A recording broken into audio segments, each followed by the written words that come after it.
hope I can have it.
ॐ श्री परमात्मने नमः।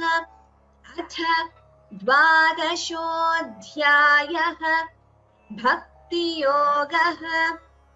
अर्जुन उवाच एवं सततयुक्ता ये भक्तास्त्वां पर्युपासते ये चाप्यक्षरमव्यक्तं तेषां के योगवित्तमाः। श्रीभगवानुवाच मय्यावेश्य मनो ये मां नित्ययुक्ता उपासते श्रद्धया परयोपेताः ते मे युक्ततमा मताः। ये त्वक्षरमनिर्देश्यम् अव्यक्तं पर्युपासते सर्वत्र गमचिन्त्यं च कूटस्थमचलं ध्रुवम् सन्नियम्येन्द्रियग्रामं सर्वत्र समबुद्धयः ते प्राप्नुवन्ति मामेव सर्वभूतहिते रताः। क्लेशोऽधिकतरस्तेषाम् अव्यक्तासक्तचेतसाम् अव्यक्ता हि गतिर्दुःखम् देहवद्भिरवाप्यते। ये तु सर्वाणि कर्माणि मयि सन्न्यस्य मत्पराः अनन्येनैव योगेन मां ध्यायन्त उपासते तेषामहं समुद्धर्ता मृत्युसंसारसागरात् भवामि न चिरात् पार्थ मय्यावेशितचेतसाम्। मय्येव मन आधत्स्व मयि बुद्धिं निवेशय निवसिष्यसि मय्येव अत ऊर्ध्वन्न संशयः। अथ चित्तं समाधातुं न शक्नोषि मयि स्थिरम् अभ्यासयोगेन ततः मामिच्छाप्तुं धनञ्जय। अभ्यासेऽप्यसमर्थोऽसि मत्कर्म परमो भव मदर्थमपि कर्माणि कुर्वन् सिद्धिमवाप्स्यसि। अथैतदप्यशक्तोऽसि कर्तुं मद्योगमाश्रितः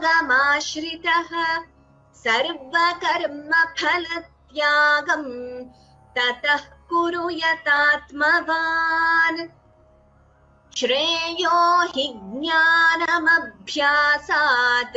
ज्ञानाध्यानं विशिष्यते ध्यानात् कर्मफलत्यागः त्यागाच्छान्तिरनन्तरम्। अद्वेष्टा सर्वभूतानां मैत्रः करुण एव च निर्ममो निरहङ्कारः समदुःखसुखः क्षमी सन्तुष्टः सततं योगी यतात्मा दृढनिश्चयः। मय्यर्पितमनो बुद्धिः यो मद्भक्तः स मे प्रियः। यस्मान्नो द्विजते लोकः लोकान्नो द्विजते च यः। हर्षामर्षभयोद्वेगैः मुक्तो यः स च मे प्रियः। अनपेक्षः शुचिर्दक्षः उदासीनो गतव्यथः सर्वारम्भपरित्यागी यो मद्भक्तः स मे प्रियः। यो न हृष्यति न द्वेष्टि न शोचति न काङ्क्षति शुभाशुभपरित्यागी भक्तिमान् यः स मे प्रियः समः शत्रौ च मित्रे च तथा मानापमानयोः शीतोष्णसुखदुःखेषु समः सङ्गविवर्जितः तुल्यनिन्दास्तुतिर्मौनी सन्तुष्टो येन केनचित् अनिकेतस्थिरमतिः भक्तिमान् मे प्रियो नरः ये तु धर्म्यामृतमिदं यथोक्तं पर्युपासते श्रद्धानामत्परमाः भक्तास्तेतीव मे प्रियाः। ॐ तत्सदिति श्रीमद्भगवद्गीतासु उपनिषत्सु ब्रह्मविद्यायां योगशास्त्रे श्रीकृष्णार्जुनसंवादे भक्तियोगो नाम द्वादशोऽध्यायः। श्रीकृष्णार्पणमस्तु।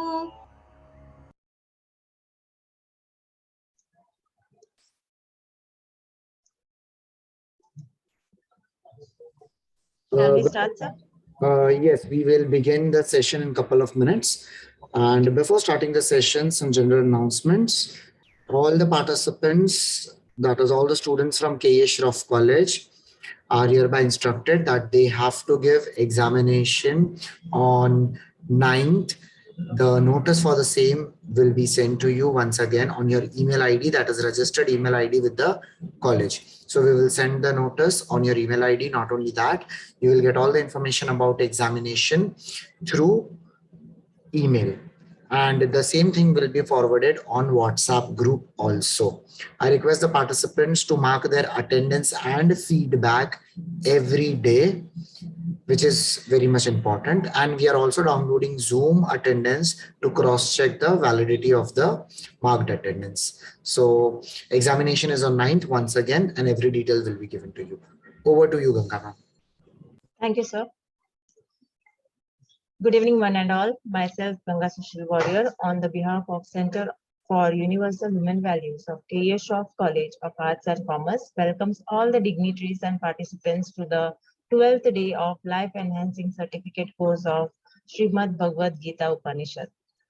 It is my privilege to introduce the eminent speaker of today's session, Param Pujya Swamini Shraddhanand Saraswati Ji.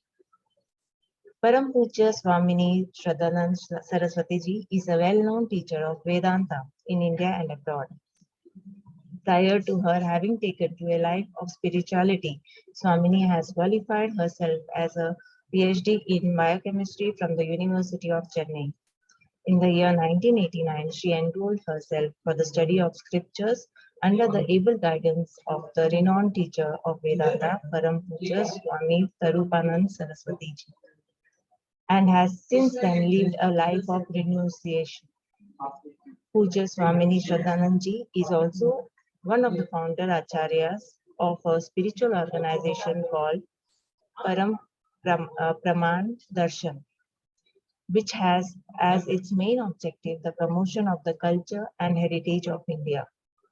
Swamini Shraddhanand Ji has also authored books in English on topics related to Vedanta. Gifted with a mellifluous voice, Swamini has brought out several audio series of bhajans and Vedic chants. We are truly blessed, ma'am, to have you here today. Now I request our respected principal, ma'am, Dr. Lily Bhushan, to offer virtual bouquet to Param Pujya Swamini Shraddhanand Saraswati Ji.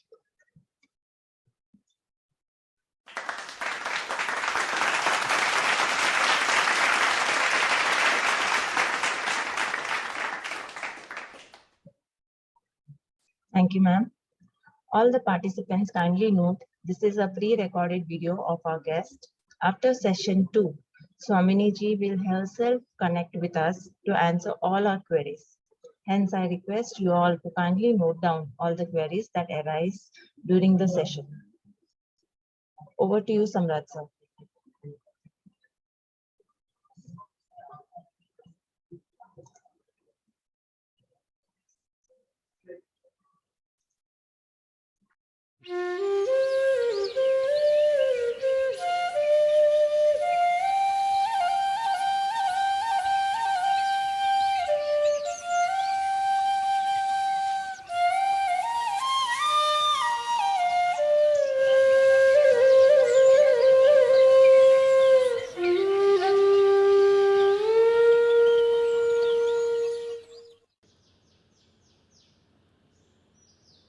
ॐ पार्थाय प्रतिबोधितां भगवता नारायणेन स्वयं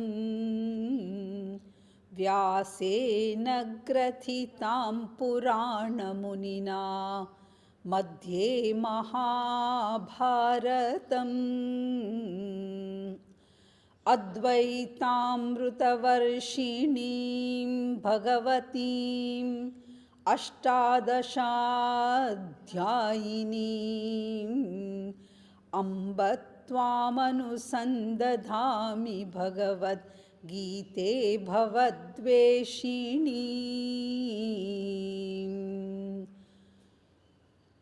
सर्वोपनिषदो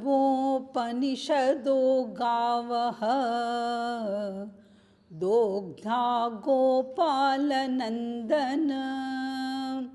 पार्थो वत्सः सुधीर्भोक्ता दुग्धं गीतामृतं महत् वसुदेवसुतं देवं कंसचाणूरमर्दनं देवकी परमानन्दं कृष्णं वन्दे जगद्गुरुं मूकं करोति वाचालं पङ्गुं लङ्घयते गिरिं यत्कृपातमहं वन्दे परमानन्दमाधवम् यं ब्रह्मा वरुणेन्द्ररुद्रमरुतः स्तुन्वन्ति दिव्यैस्तवैः वेदैः साङ्गपदक्रमोपनिषदैः गायन्ति यं सामगाः ध्यानावस्थिततद्गतेन मनसा पश्यन्ति यं योगिनः यस्यान्तं न विदुःसुरासुरगणाः देवाय तस्मै नमः देवाय तस्मै नमः।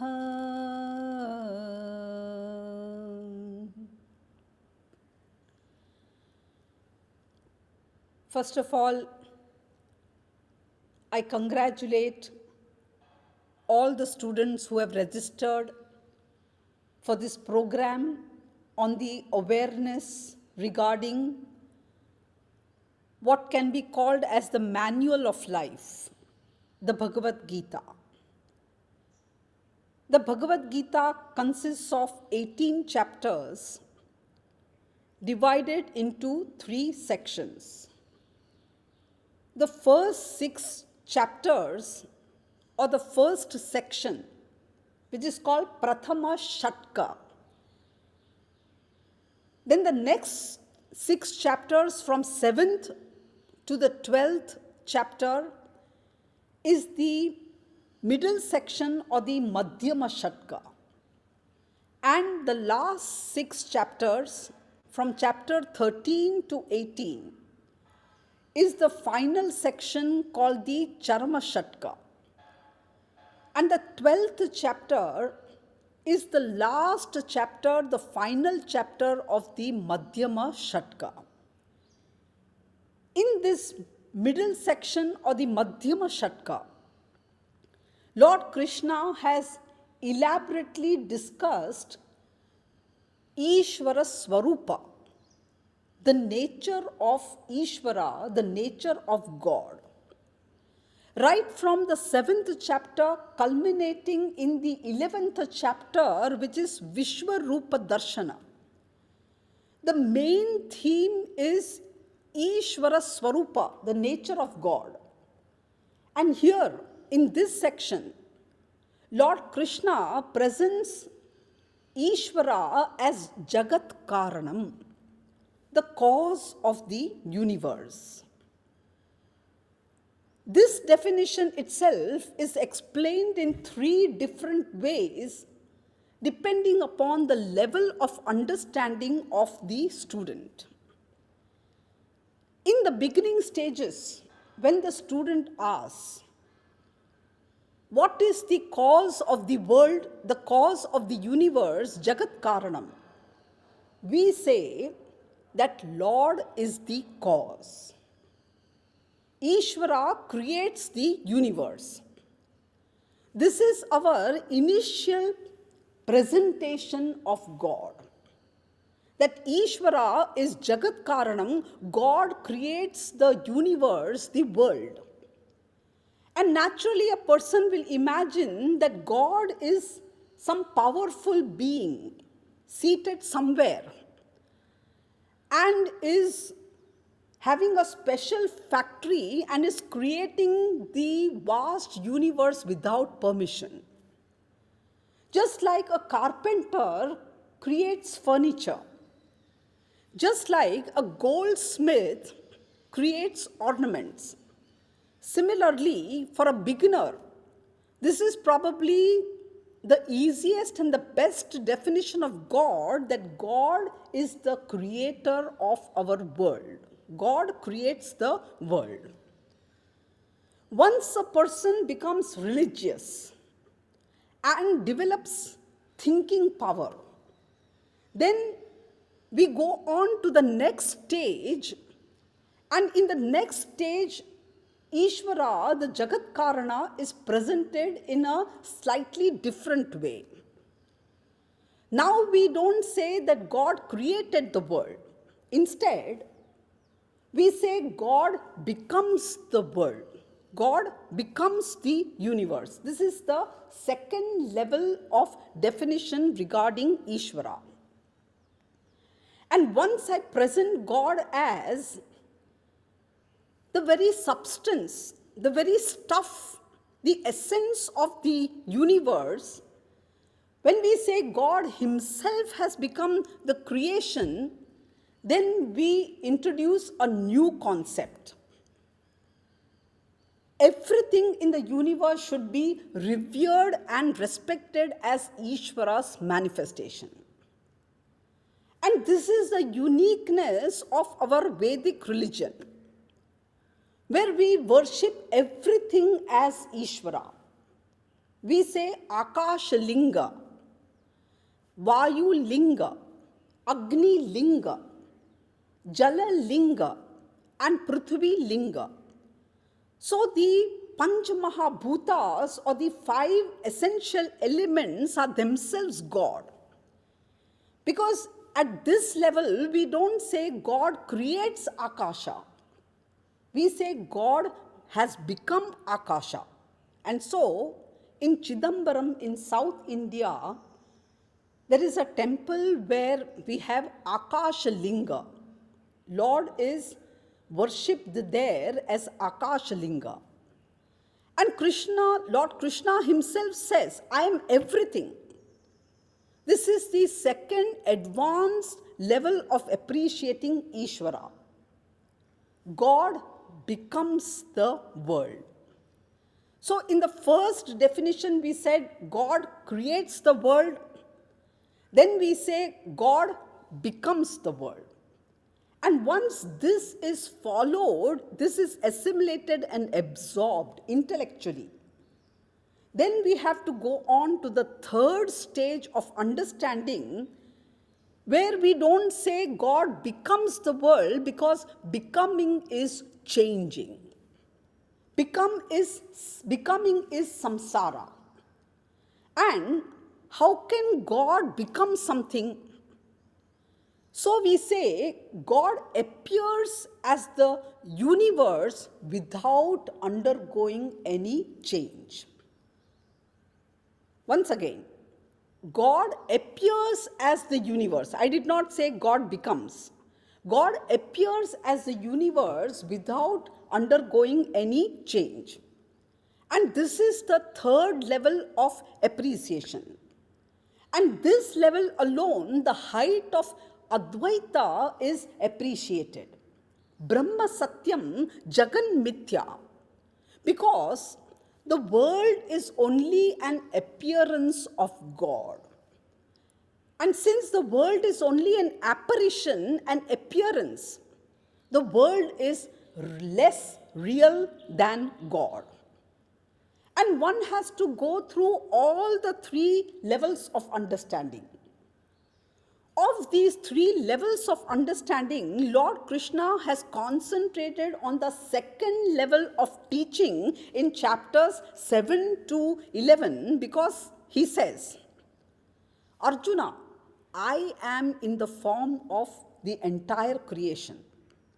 And therefore, whatever glory we see in the creation does not belong to the world. It is the Lord's glory. Understand it to be my glory. And so, please listen to the Lord's words. Yadyat vibhutimat sattvam shrimadurjitameva va tattadevavagachatvam mamate jonsha sambhavam. O Arjuna, wherever there is anything glorious, in the entire world, wherever there is anything glorious, that is my glory. I alone am in the form of you and your glory. So Ishvara is the very world itself. This is the second level of understanding regarding Ishvara from chapters 7 to 11. Another important idea that Lord emphasizes in the Madhyama Shatka, in the previous 5 chapters, is the role of surrendering to the Lord, the role of Sharanagati, and seeking the Lord's grace for our spiritual progress. The role of Ishvara Anugraha. In the very beginning of the Madhyama Shatka, Lord Krishna has said, Maya sakta manav partha yogam yunjan madashrayaha. The key word here that I want you to notice is madashrayaha. Right from the beginning, the Lord said, depend on me, take my support. And in every chapter, Lord Krishna emphasizes the role of Ishvara Anugraha, Ishvara Krupa for our spiritual progress. Hence, in the first Shatka, the Prathama Shatka, Lord had emphasized the role of self-effort, prayatnaha or purushartha. Whereas in the middle section, the Madhyama Shatka, Lord Krishna has emphasized the role of Ishvara Anugraha, the grace of the Lord. Thus, equal importance has been given both to effort, swaprayatna, purushartha, as well as the grace of the Lord, that is Ishvara Anugraha. And a person who does not recognize, does not accept the glory of the Lord, the grace of the Lord, is an arrogant person. And such a person gets punished at the appropriate time. Our world is divided into 2 types of people. One type of people, they are the arrogant people who emphasize the importance of effort, who lay too much importance on self-effort, and are not willing to accept the grace of the Lord as an important factor. And the second type of people are fatalistic people who stress too much only on Ishvara Anugraha. They believe that everything in life is predestined. Everything takes place according to the Lord's will, and that self-effort has no role to play at all. The intelligent and the balanced people are those who emphasize both the role of self-effort as well as the grace of the Lord. Because grace cannot be replaced by self-effort. And self-effort cannot be replaced by grace. Both grace, Ishvara Anugraha, and effort, Prayatnaha, they go hand in hand. So in Madhyama Shatka, Lord Krishna has emphasized Ishvara Anugraha. So then, what are the topics of Madhyama Shatka? Ishvara Swarupa and Ishvara Anugraha. These are the two topics that are stressed in the middle section, the Madhyam Shatka.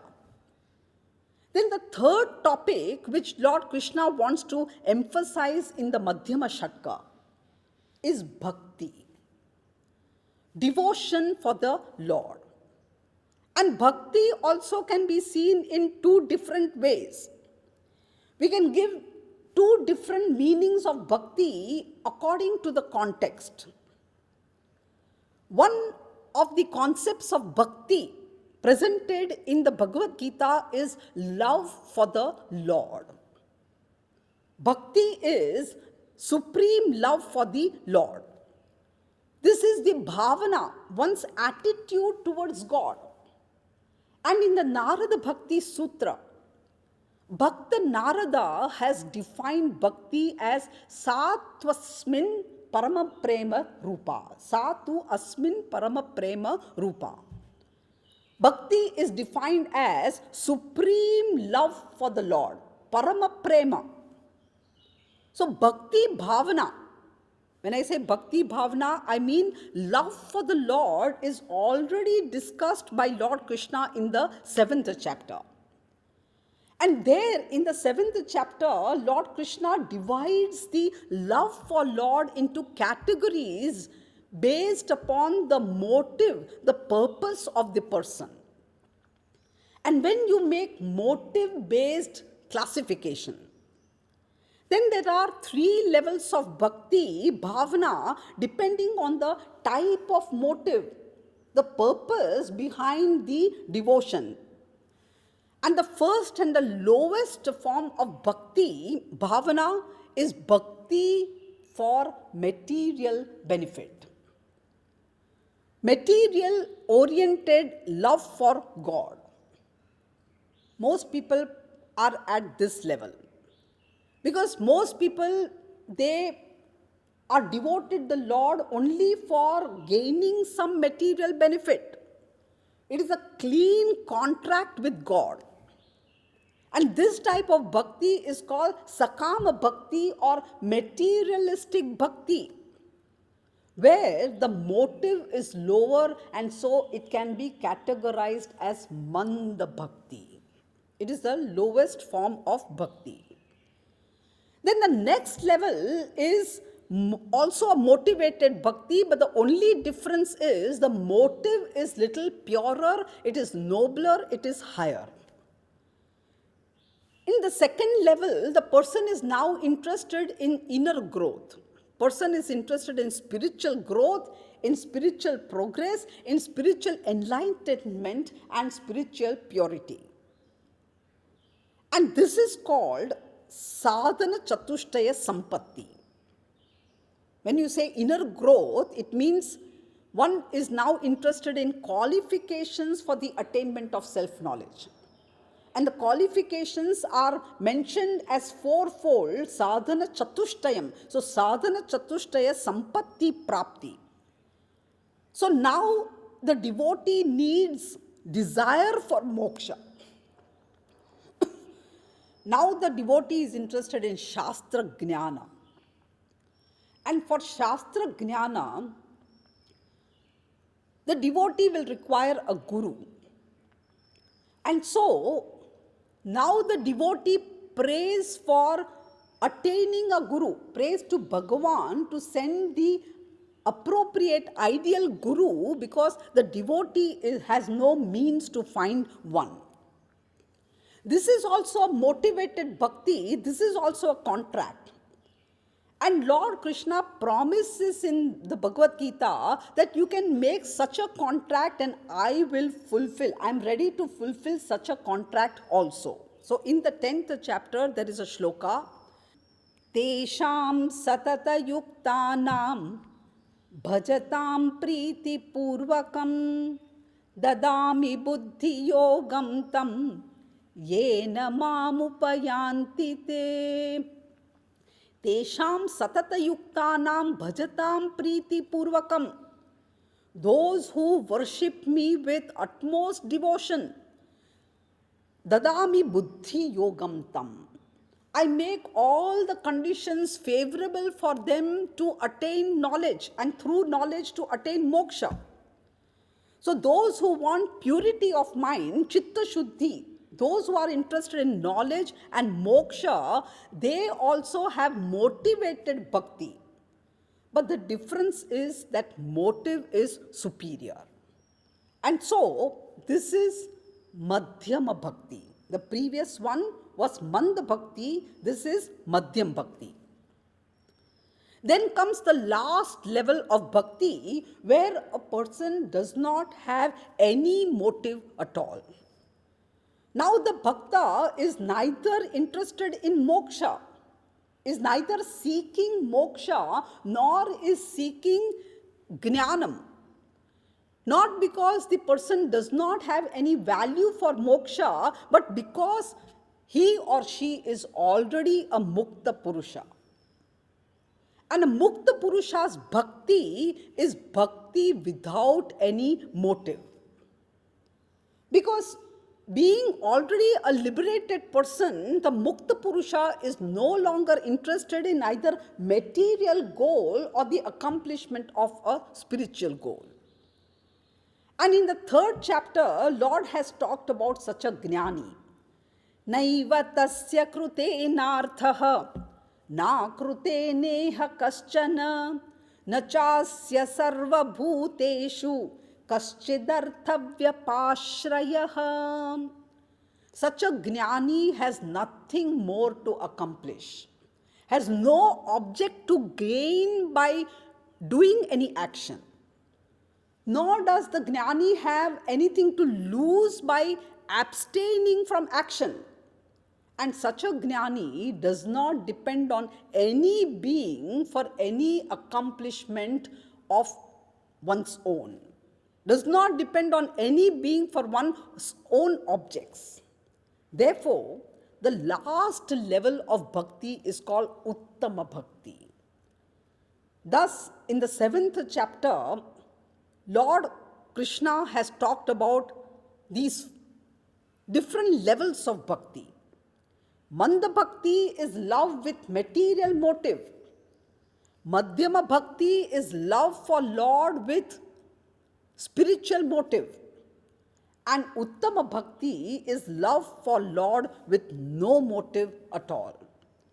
And in the 7th chapter, Lord says in one of the most popular shlokas, Chaturvidha bhajante mam jana sukruti norjuna arto jignasurartharti jnani cha bharatarshava. O Arjuna, 4 types of devotees worship me. He has categorized the devotees into 4 different types. One is the Artha Bhakta, the distressed one who is in sorrow and is practicing bhakti to be free from the sorrow, free from distress. Another one is a Jignasu Bhakta, the knowledge seeker. Then there is the Artharthi Bhakta, who is wealth seeker. Artham means wealth. And there is Jnani Bhakta, who is knower. Now, of these four types, the Artha and the Artharthi belong to the first category of devotees, which is who practice bhakti with a material motive, and this is the Manda category. Then comes the Jignasu category, the knowledge seeker, and this type of bhakta falls in the Madhyam category. And finally, Gnani represents the Uttama category. How do we know all that? Because Lord Krishna himself says, Tesham Gnani Nitya Yukta Tesham Gnani Nitya Yuktaha Eka Bhaktir Vishishyate Priyo hi Gnani Notyartham Aham Sachamam Apriyaha. The Gnani is the best bhakta. Lord himself admits that Gnani is the highest bhakta because his love for Bhagavan is without any motive. It is unconditional love for the God. It is unstringed love without any axe to grind. There is an expression like that, without any axe to grind. And this verse we have to remember, because even at the end of the 12th chapter, Lord Krishna is going to say, Yomat Bhaktas Same Priyaha. Such a devotee, such a Gnani devotee, Me Priyaha, is also loved by me. So bhakti as love for God has been discussed by Lord Krishna in the 7th chapter, which is one aspect of bhakti.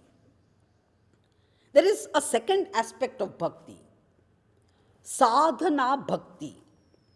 So from the 7th chapter up to the 11th chapter, bhakti as bhavana has been presented. Now Lord Krishna dedicates the 12th chapter for bhakti as sadhana. And as sadhana, it is called bhakti yoga. Bhakti yoga itself means the topic of bhakti as a spiritual sadhana. With this background, we will now enter into the 12th chapter, which has been allotted to me in this entire program. The 12th chapter can be broadly classified into two sections. In the first part of the 12th chapter, we come to know who is the sadhaka and what is the sadhana to be done. Bhakti as a sadhana. And in the second chapter, Lord Krishna assumes that there is a person who has successfully and completely gone through all the sadhanas, and what are the traits, the natural characteristics of such a Gnani Bhakta. As long as a person is following the sadhanas, he or she is a sadhaka bhakta. If a person has completed the bhakti sadhana, he is no more a sadhaka, he becomes a siddha bhakta who has accomplished the end. There is no more any destination to be reached. There is no more any traveling to be done. In short, such a person is no longer a traveler. So sadhana bhakti is the first part of this chapter, and siddha bhakti is the second part. Bhakti as a means to liberation is the first part, and bhakti as the end is the final part. This is the broad division.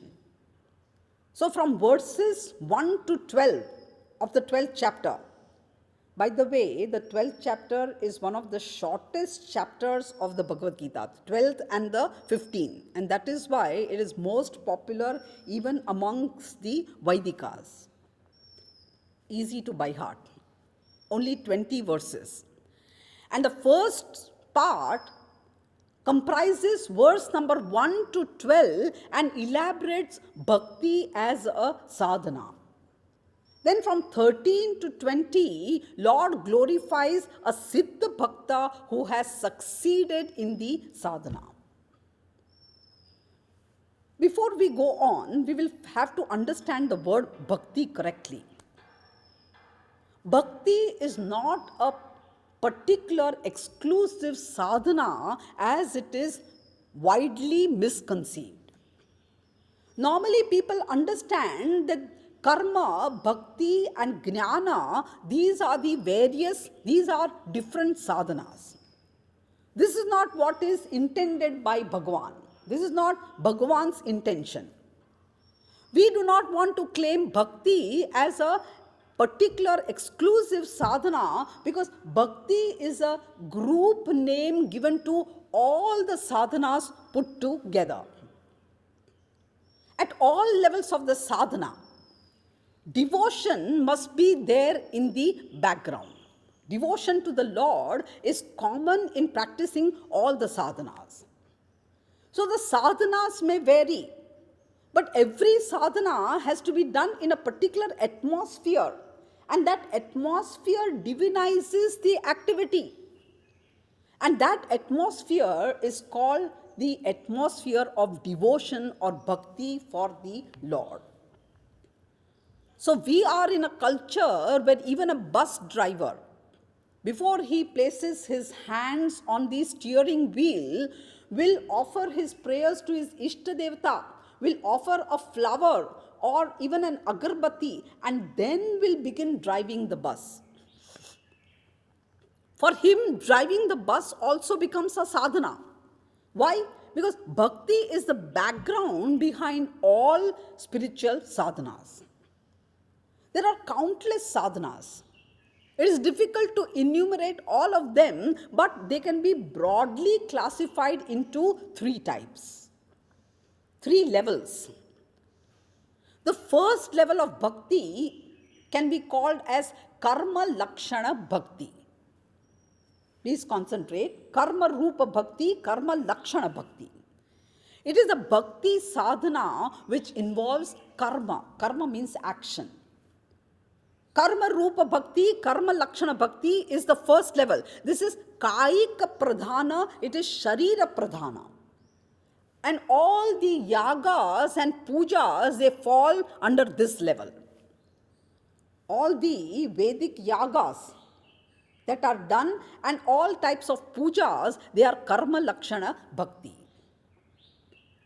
The next level of bhakti is upasana rupa bhakti.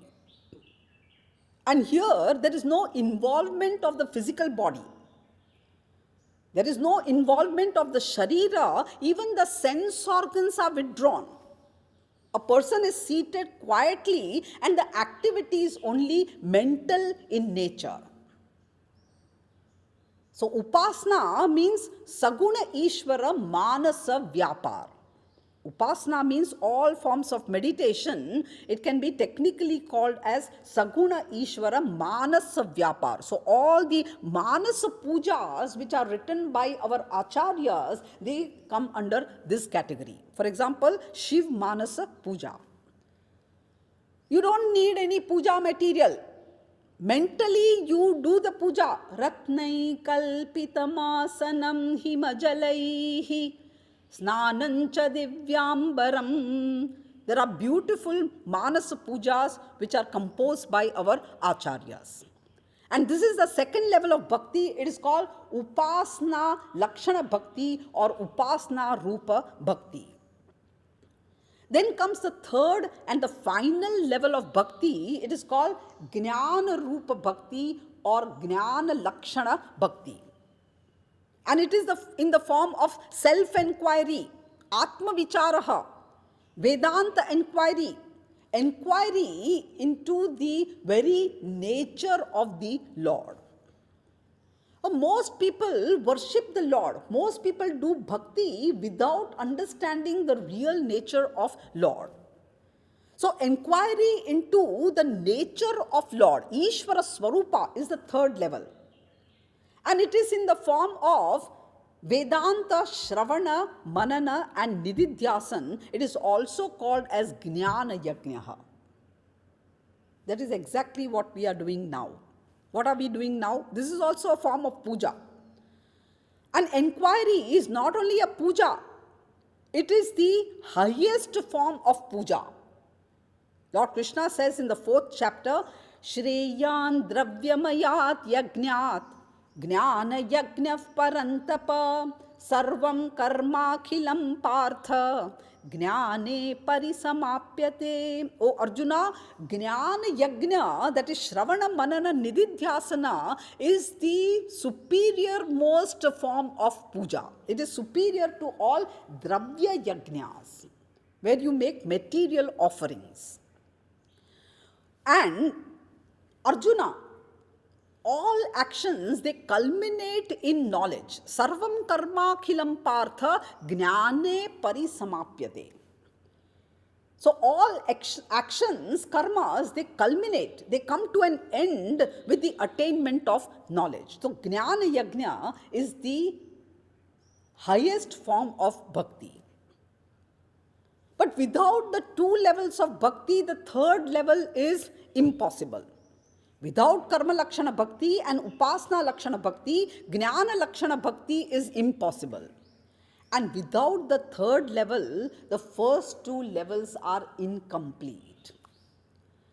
Thus, a person should start with karma rupa bhakti, then go on to upasana rupa bhakti, and finally reach jnana rupa bhakti. But Lord Krishna feels that if there are only these three steps, it may be very difficult for ordinary people to follow. And so Lord Krishna converts these three steps into 5 steps in the 12th chapter. And in the 12th chapter, the Lord comes from the topmost level to the bottom. But for our convenience, I am going to take you from the lower level, from the bottom to the top level, that is from LKG to graduation. We will go in the reverse order. So the first one is karma rupa bhakti. That is bhakti in the form of doing action. And Lord Krishna divides this karma rupa bhakti also into 2 types depending upon the type of action that you do.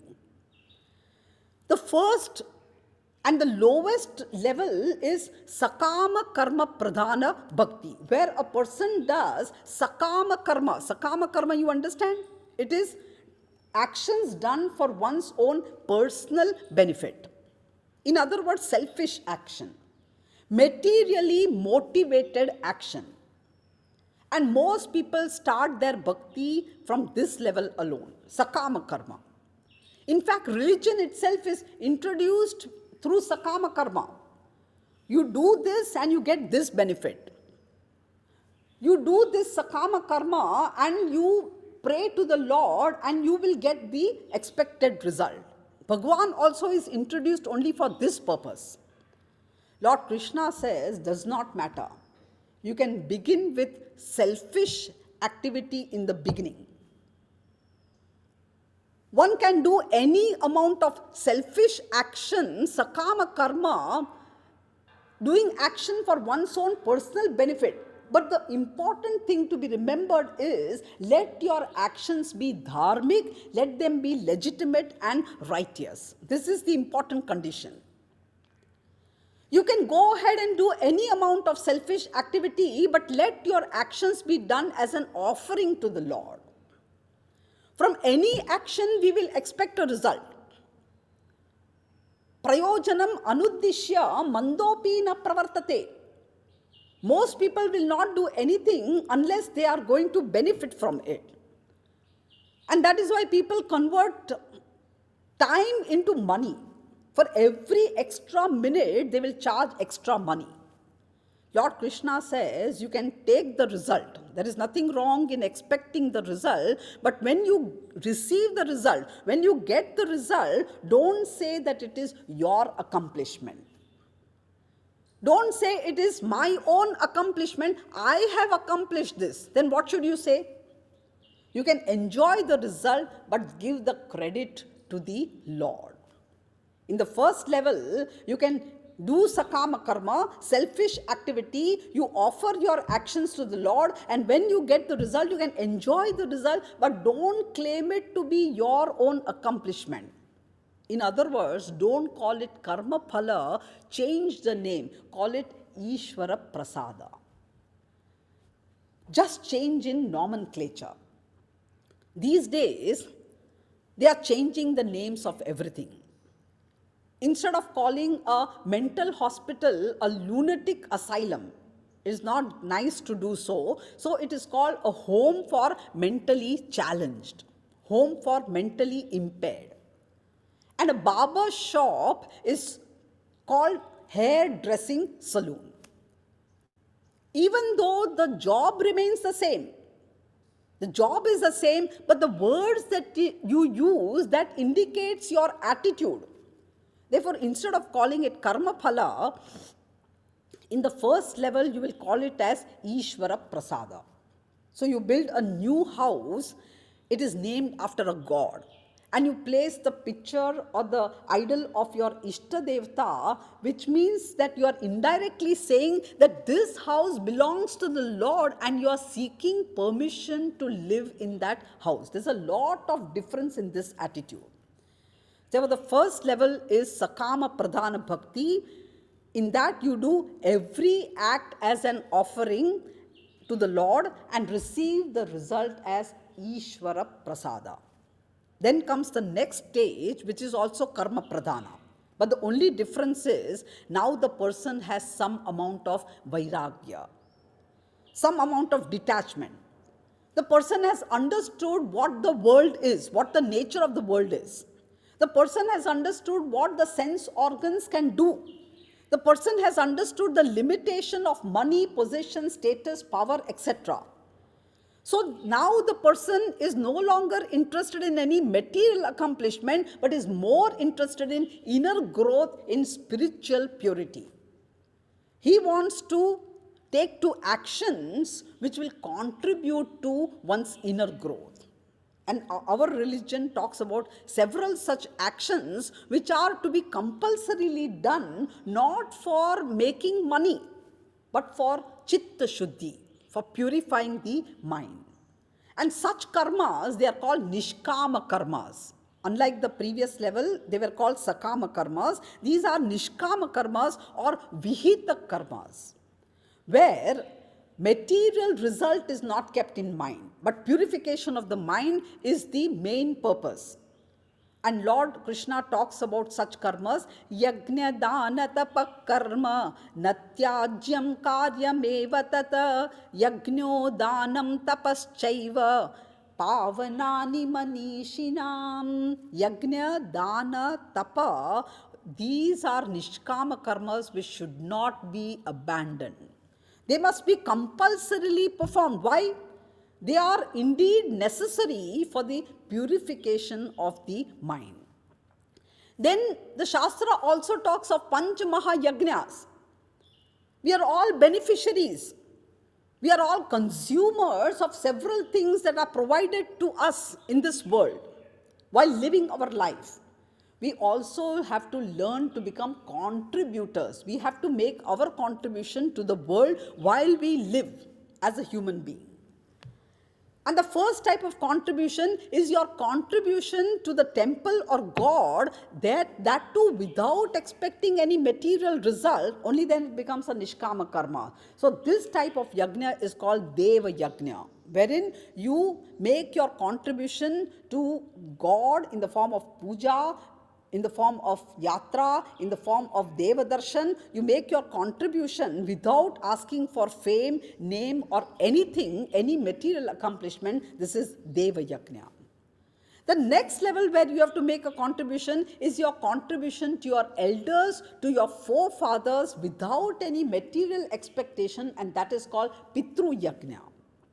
Respecting the elders, taking care of them. Then your contribution to the scriptures and the propagation of scriptures without asking for any material benefit, and that is the third type of yajna. It is called Brahma yajna. So as a Vaidika, it becomes our bounden duty to study the scriptures, at least the Bhagavad Gita, because study of Bhagavad Gita falls as part of the Brahma yajna, our contribution to the world. And also propagation of such scriptures. So this program also falls under Brahma Yajna. Then your contribution to the society without any material motive, and that is Manushya Yajna. All types of social service comes in this category. And finally, your contribution to beings other than the human beings, such as animals and plants, and that comes under Bhuta Yajna. In all these activities, a person is earning something, you are getting a benefit, you are earning something which is subtle and invisible. And so the mind becomes purer and purer. And the advantage is the person gets more and more interested in Vedanta. So the second stage is called Nishkama Karma Pradhana Bhakti. So selfish activity forms the first level and selfless actions forms the second level. Both these are Karma Lakshana Bhakti. Then comes the third level, which is Upasana Rupa Bhakti, where now actions which were mentioned previously, they can be reduced without any guilt. Because the person has gone through the first two stages and has made the contribution already. And so now the person can concentrate on upasana without any guilt. Upasana Lakshana Bhakti also is divided into two types depending upon the object of meditation. So in the third level comes meditation upon Lord with a particular form. Upasana Lakshan Bhakti is meditation of Lord with a particular form. It is called Ishta Devata Upasana. You can choose any form, any particular form. It could be the form of Lord Rama, it could be the form of Lord Krishna, Devi, it could be a male form, a female form, an animal form, a mixed form. And choosing the Ishta Devata and meditating upon the Ishta Devata can be in the form of Manasa Puja, or it can be in the form of Manasa Parayanam. There are several stotras, you can mentally chant the stotras, or it can be in the form of Manasa Japa. All this comes under Eka Rupa Ishvara Dhyanam. Dhyanam means meditation and Eka Rupa means Lord with a particular form. And now don't ask which form is the best, which form of the God is most powerful. All gods are equally powerful. This is called Ekarupa Ishvara Dhyanam, and this is the third level of Bhakti Upasana. Then what is the fourth level? Here also Lord talks about Upasana. In Ekarupa Bhakti, there's possibility of your getting attached to one particular form. And so there's a possibility of hating other forms, and many quarrels are caused because of this reason. Some people will say we are Shaivites. Others will say that we are Vaishnavites. And the Vaishnavites will say that Lord Vishnu is superior to Lord Shiva. And the Shaivites will fight that Lord Shiva is superior to Lord Vishnu. This is all fanaticism. So there is the possibility of getting into this problem. And another problem with Ekarupa Ishvara Bhakti is that you will get into the idea that Lord is limited and located.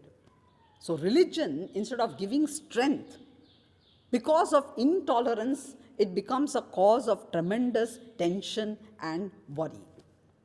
And so, to evade all this, to help you overcome this type of tension, worry, hatred, or fear, Lord comes to the next level of Upasana Lakshana Bhakti, where he says, look upon the Lord not in one particular form, but Lord having innumerable heads, innumerable eyes, etc. Sarvatah pani padam tata, sarvatokshishiro mukham, sarvatah shruti malloke, sarvamavrutya tishtati. Even in the Purusha Suktam, Om Sahasra Shirsha Purushaha Sahasrakshas Sahasrapat. So all our faces are God's faces, because we have already said that Bhagavan is everything.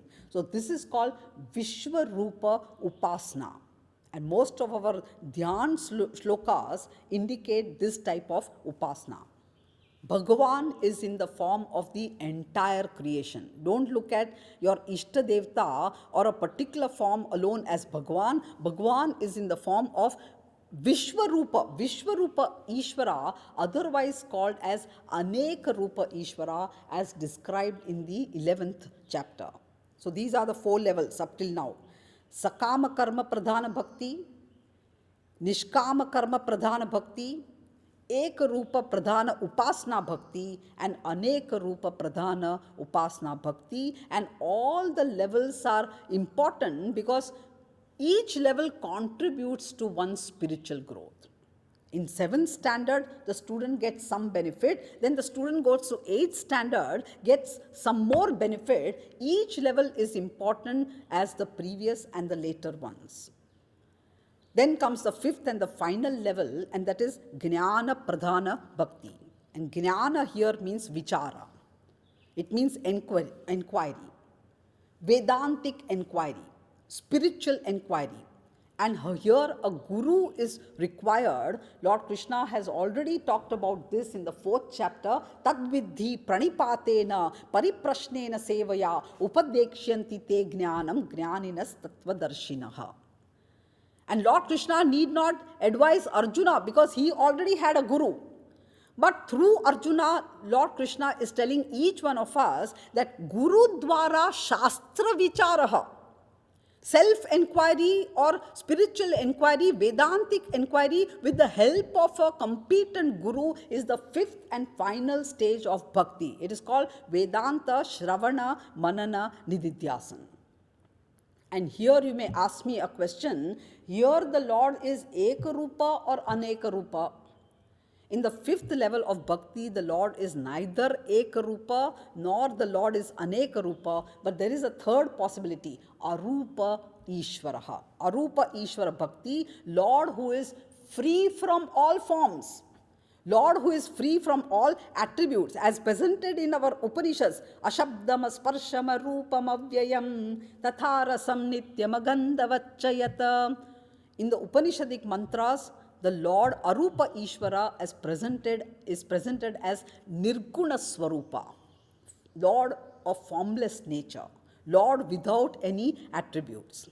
And when we come to Nirguna Swarupa Bhakti, there is no question of puja. There is no question of meditation. Why? Because Nirguna Ishvara cannot become the object of one's mind. Mind also requires certain attributes because mind is also a sense organ. For mind to conceptualize, it requires certain attributes. Nirguna Ishvara, as Kenopanishad says, na tatra chakshur gacchati na vag gacchati no manaha. So it is not the object of meditation. Therefore, Nirguna Bhakti is knowing the fact that Nirguna Brahman can never become the object of one's thoughts. If Paramatma is not the object of the mind, if Paramatma is not the object, cannot be grasped with sense organs, we will conclude that such a Lord does not exist. Then the Upanishads tell us that such a God does exist. What is it that you cannot objectify but which exists forever? I can ask you a question. What is it that you cannot objectify but still exists? And there is only one answer we can give, Tat Tvam Asi. You are the objectifier and you can never be objectified. So what is Nirguna Bhakti? Nirguna Bhakti is Vedanta Vichara, and through Vedanta Vichara, I claim that Nirguna Ishvara and I am not different from each other. I am not different from the Lord, and the Lord is not different from me. Aham eva saha, saha eva aham asmi. So Mahavakya Vicharaha.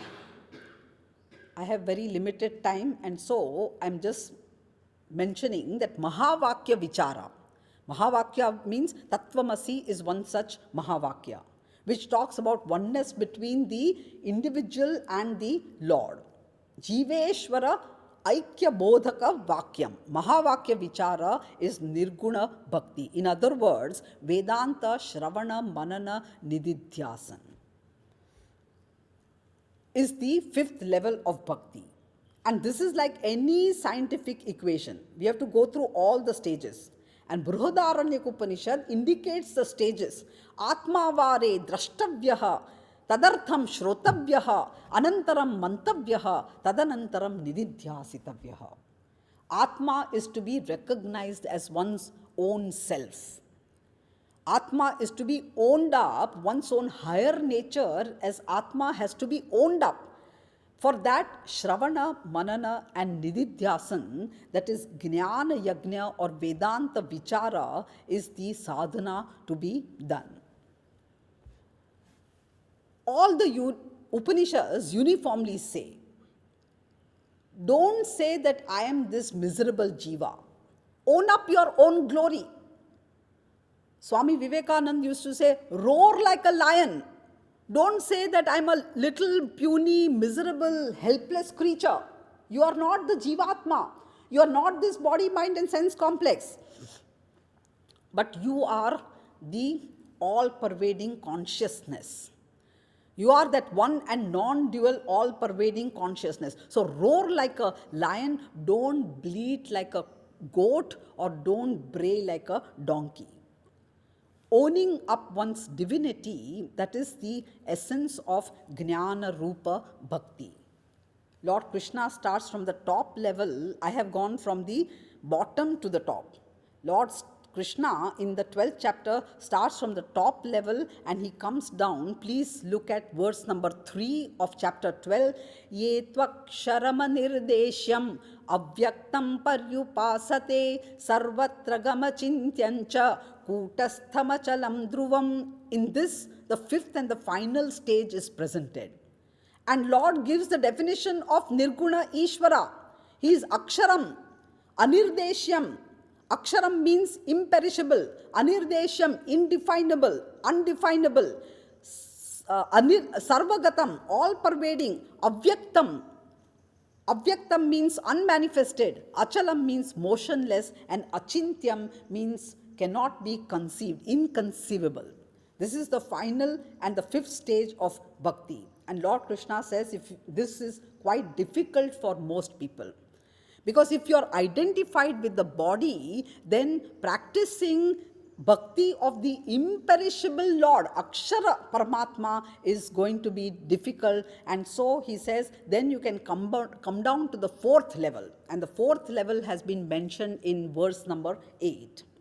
Mayyeva mana adatsva mayi buddhim niveshaya nivasishyasi mayyeva ata urdhvam na samshayaha. Fix your mind on me alone. Into me alone make the intellect enter. What is this? This is Vishwarupa Upasana. This is Aneka Rupa Upasana. And Ishtadevata Upasana has not been clearly mentioned, but that also is to be understood. If you are not able to do Upasana Lakshana Bhakti, then in the 10th verse, Lord Krishna says, come down one more level, Abhyasepya Samarthosi. Abhyasa means Ishtadevata Dhyanam. If you are incapable of Ishtadevata Dhyanam also, come down to the level of karma. Mat karma paramo bhava madarthamapi karmani kurvan siddhimavapsyasi. If you do not have the capacity to practice Abhyasa Yoga, then you become one whose actions are dedicated to me. So you do more of Nishkama karma. Do not do Sakama karma. But then if a person says, but I have lots to do. I am not yet ready to contribute to the society. I have to work for myself. Then Lord Krishna says, you need not even serve the society. But the only thing is, when you do your actions, don't say that this is mine. You dedicate your actions to God. Even your children you don't claim as yours. Now this is very difficult, but it's a wonderful sadhana. Children are not of you, but they are through you. Children also belong to the Lord. Children are also a gift of the Lord. Similarly, your house, your body, your children, everything is God's gift. And the greatest advantage is you are only a trustee. So then there is no longer any worry. You can say that Bhagwan has given me the opportunity to associate with all these people. Whenever it is Bhagwan's choice, whenever the Bhagwan wills, he can take away them from me either temporarily or permanently. And Krishna, Lord Krishna, concludes with this lowest stage or the first level of bhakti in the 12th chapter. This is the 5-stage bhakti sadhana. Incidentally, Lord Krishna also answers Arjuna's question which he had asked in the first verse. Arjuna had asked a question, "O Lord, do you think that the Saguna Bhakta is superior or is the Nirguna Bhakta superior? Evam satata yuktaye bhaktastvam paryupasate ye chapyakshara nir avyaktam tesham ke yoga vittamaha." And Lord Krishna has indirectly answered this question. And what is the answer? The question itself is wrong. What is the answer? The question itself is wrong. Because comparison is possible only between two similar things. And Saguna Bhakti and Nirguna Bhakti, you can never choose between the two. Because Saguna Bhakti is the means and Nirguna Bhakti is the end. And between the means and the end, there can be no comparison at all. Everyone has to go through both the types of Bhakti, first Saguna Bhakti and then Nirguna Bhakti. So again, Saguna Bhakti is incomplete without Nirguna Bhakti, and Nirguna Bhakti is impossible without Saguna Bhakti. So Arjun's question also has been answered. In the next session, we will see the gist of the second part of the chapter, where Lord presents a person who has gone through all the 5 stages successfully and has now become a Gnani. He is called a Gnani Bhakta, a Parabhakta, an Advaita Bhakta, and Lord Krishna wants to say that such a Bhakta has all the traits of a Jivan Mukta. He is free from all these samsaric problems like Kama, Krodha, Lobha, Moha, Mada, Matsarya, all these inner diseases which are called as samsara. The Gnani Bhakta is free from them, and so Lord Krishna says, such a Bhakta alone is dearest to me because he does not have any motive in his bhakti, which we shall see in the next session. Om Purnamadav Purnamidam Purnat Purnamudachyate Purnasya Purnamadaya Purnamevavashishyate. Om Shanti Shanti Shanti Harihi Om.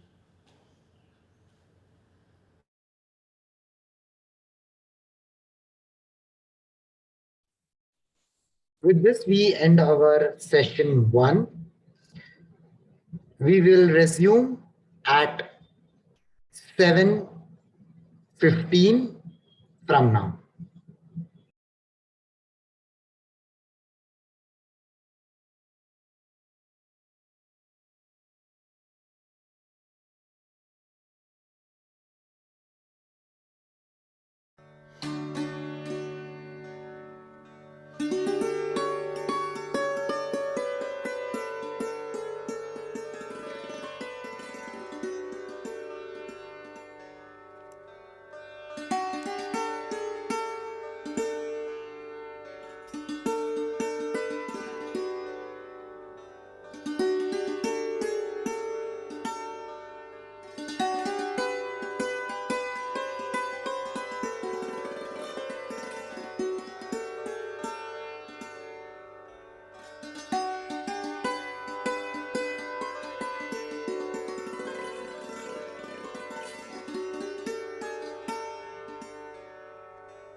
A very good evening and welcome once again.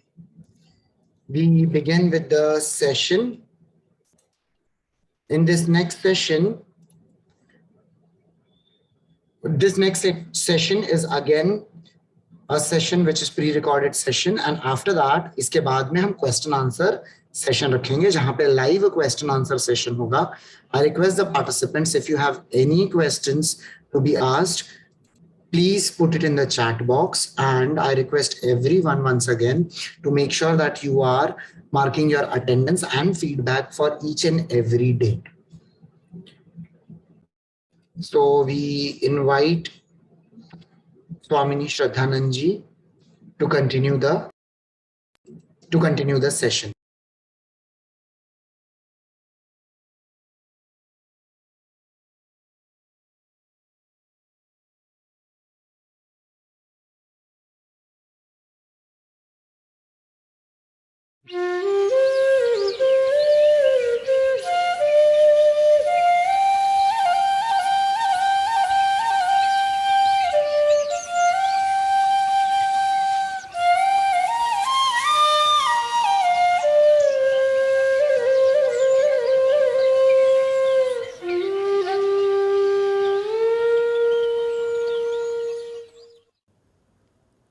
यं ब्रह्मा वरुणेन्द्ररुद्रमरुतः स्तुन्वन्ति दिव्यैस्तवैः वेदैः साङ्गपदक्रमोपनिषदैः गायन्ति यं सामगाः ध्यानावस्थिततद्गतेन मनसा पश्यन्ति यं योगिनः यस्यान्तं न विदुःसुरासुरगणाः देवाय तस्मै नमः.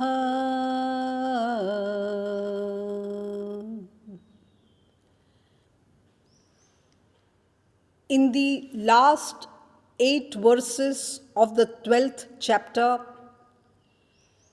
Lord Krishna talks about the nature, the characteristics of a person who has gone through all the 5 stages of bhakti successfully.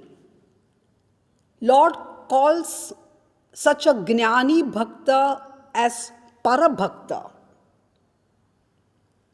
The jnani has attained the knowledge that I am Brahman. Lord Krishna glorifies such a parabhakta and repeatedly says, Yomad bhaktaha sa me priyaha. Such a devotee, the parabhakta, the jnani bhakta, the advaita jnani, the abheda jnani, is the dearest one. All other bhaktas are dear or dearer, but the jnani bhakta is the dearest. Now you may wonder, why this partiality? Why is such a favoritism? This is not partiality. This is not called favoritism, because the parabhakta does not see himself or herself as different from the Lord. Bhakta sees himself as one with the Lord. I am the Lord and the Lord is me. Such a one who does not stand away from the Lord is an advaita jnani. You understand the word advaita? Paramatma and Jivatma are only 2 different names for one and the same entity, the Chaitanya Tattvam. Just as wave and ocean, they are just 2 different names of one and the only essence, that is water. There is no substance called wave. There is no substance called ocean. The real substance is water and water alone. Similarly, Jivatma and Paramatma, they are only Namadvayam. They are 2 different names. But the essence, the Chaitanya Tattvam in both is one and the same, so the Nami is the same. The Parabhakta is an Abheda Gnani, an Advaita Gnani who has understood this truth. And so, the Lord ranks such a Gnani as the highest Bhakta. The question is, how does such a Gnani conduct himself in the world? How does such a Gnani face different situations of life? Does a Gnani also have the type of problems that we face? And how does a Gnani respond to different situations of life? That is being presented in the second section of the 12th chapter, wherein Lord Krishna glorifies the Parabhakta and gives the characteristic features of a Parabhakta. This is the portion which is called Parabhakta Lakshanani. Lakshanam means characteristics, features, the behavior, the conduct of a Gnani. What is the purpose of knowing the conduct of a Jivan Mukta? How will it benefit us? Please understand that the Gnani, the Parabhakta, enjoys a beautiful mind. You will see all the qualities, and it is a beautiful mind. And who does not want to enjoy such a beautiful mind? Because most of the misgivings in our life, they are because of problems of our own mind. And so unless and until we learn to tackle our own mind and its problems, life will continue to have any number of miseries. And so even if one wants to live life in a joyous manner, if one wants to live peacefully and in harmony, one must emulate these qualities. The benefit is, once you come to know the benefit of Jnanam, once you come to know what is the benefit of attaining this Advaita Jnanam, you will be tempted to follow the sadhana. This is a clean marketing strategy that is employed by Lord Krishna. It's just like saying, buy a packet of soap powder and get a plastic spoon free. It is called a carrot method. Just like you show a carrot to a donkey to motivate it to get up and get going with the work. Similarly, Lord Krishna now glorifies the Gnani. And once you come to understand the benefit of attaining this knowledge, you will yourself be motivated. You will be tempted to do the sadhana leading to this knowledge. This is one benefit. The other important benefit is, whatever are the characteristics, the natural traits of a Gnani, they become a sadhana for a person who wants to reach that stage. It becomes sadhana for a sadhaka. Yani gnaninaha lakshanani tani agnaninaha sadhanani bhavanti. You understand? Yani gnaninaha lakshanani means whatever are the natural traits of a Gnani, they become the sadhanas to be deliberately and gradually practiced. And so a whole list of virtues are enumerated for us to cultivate, to imbibe in our own mind. The first natural trait, lakshanam, of a Gnani that Lord mentions in this portion is adveshta sarva bhutanam.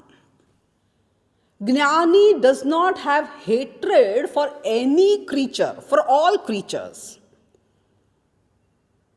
Adveshta sarva bhutanam, this is one virtue Most of us will be bowled out for a duck in this very first virtue itself.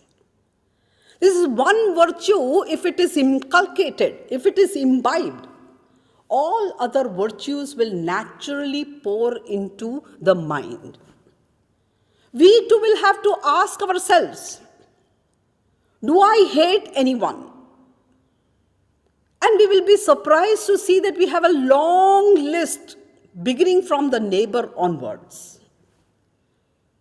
Do I hate anyone?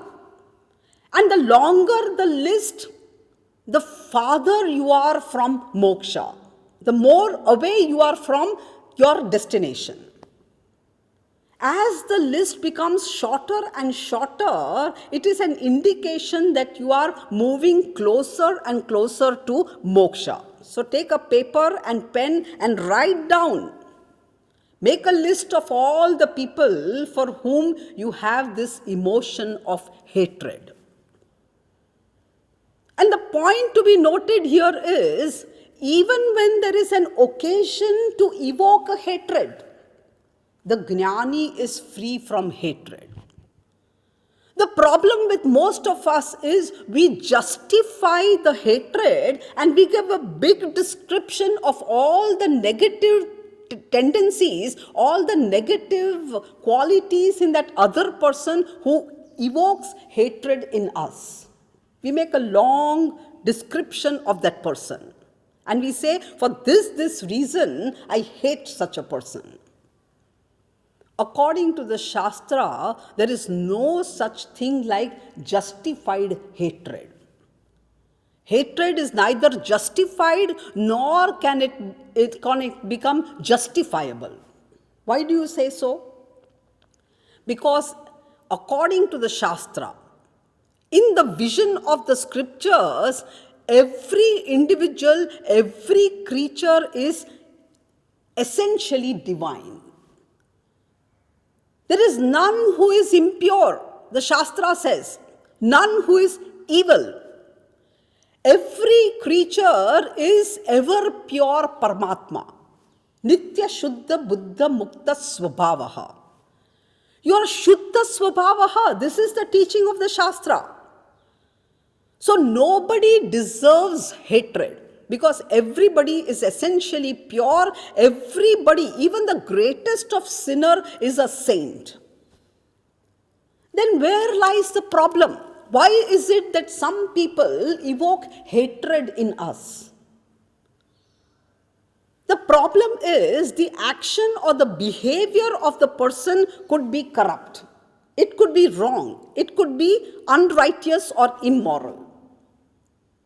The next question that you will ask me is, Swamini, then can we hate the action or the behavior, the conduct of the person? The Shastra says even the behavior, the action, the conduct of the person does not deserve hatred. Why do you say so? Because by hating the behavior or the action of the person, you cannot change the behavior or the action. You cannot change the person. Hatred is not the remedy for the misbehavior or misconduct of a person. If by hating a person you can change the person's behavior, you can go ahead and hate. You can call all your enemies one by one and tell them sternly, I'm going to hate you for certain sessions. Just like radiation therapy, I'm going to give you hatred therapy. Sit in front of me and I will repeatedly tell you, I hate you, I hate you. And after 5-6 sessions, the person will become a changed character. Is this possible? No person, no action, no character can be changed by hatred. So the person does not deserve hatred. Even the behavior or the action of the person does not deserve hatred. Person does not deserve hatred because I said everyone is essentially divine. Every one individual is Paramatma Swarupaha. The behavior or action also does not deserve hatred, because by hating anyone, the person's behavior or action cannot be changed. So, hatred is an utterly useless tendency. It is totally purposeless. Not only that, hatred, like acid, corrodes the very mind of the hater. It is an emotion which, that is why dveshaha means dvivishaha. It is a double poison. Because already you are affected by the misbehavior of the person, and now it evokes hatred in you, which actually acts against you. So instead of a remedy, you are making the situation worse. What does the Shastra say? Shastra says that every person deserves love. Listen carefully. Every person deserves love. But if there is misbehavior or misconduct from the other person, then it requires appropriate action. It requires appropriate response from your side. Hating a person is not going to solve the problem. So the question is, what is the appropriate response? Hating is not a healthy response because it doesn't change the person, but it hates the very hater himself or herself. Shastra says you can change the person by employing what is known as sama, dana, bheda and danda. The method of sama, dana, bheda and danda. Sama means educating the person and transforming the thinking process. You can try that, but for that the person must be available for your advice. Then you can try the method of sama, by which you can change the person, transform the person's very thinking process. If that doesn't work, then you can employ what is called dana. Dana means you can try to convince the person by promising a reward. Very often we try this method with children. And we say, if you behave properly, I will give you this. I will reward you. So this is the method of dana. If that doesn't work, then you can try bheda, wherein you may have to even evoke a fear in the person by threatening the individual. If you don't behave properly, I will punish. Very often we try this with the children. And if all these non-violent methods of changing a person does not work, then the Shastra says, as a last resort, you can even employ the violent method of danda, that is punishment. But even there, it should be without the attitude of hatred. Even punishment has to be out of love alone. You may wonder, because most people think that punishment and hatred go hand in hand. So you may wonder, is it possible to punish a person without hatred? The best example, very often it is given in the Shastra too, is that of a mother scolding or punishing an adamant child. These days even that is not possible. Because in some countries, it comes under child abuse. And the children are given a particular number. And they are even informed about their rights. So they threaten the parents. And if the children, they contact that particular number, the parents can even get arrested. But in earlier times, particularly in our culture, parents sometimes had to beat the children or at least scold the children. But even then, the mother may use the method of danda, method of violence, but the mother can never hate the child.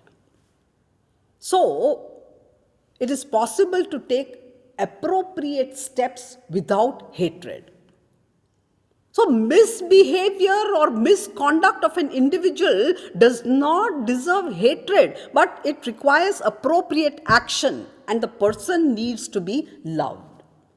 Neither the person nor the misbehavior deserve hatred. Lord Krishna may have chosen to destroy Kamsa. Lord Krishna also asked Arjuna to destroy Duryodhana. Whatever appropriate action is to be taken in a particular situation, that must be done. But the advice is that whatever action is taken, it should not be motivated by hatred. It must be motivated by love to change or transform the person's behavior and correct the person's conduct. Hence, nobody should come in the list of hatred. This is the first qualification. So, this is now your challenge. Check for yourself. Swamini, can I have just a few select people in the hatred list? Because there are some people who love to hate. There is an idiom like that. They love to hate. Is it wrong to have only a small list? What does the Shastra say? Shastra says no list is possible. Freedom from hatred towards all creatures is a natural trait of a Jnani.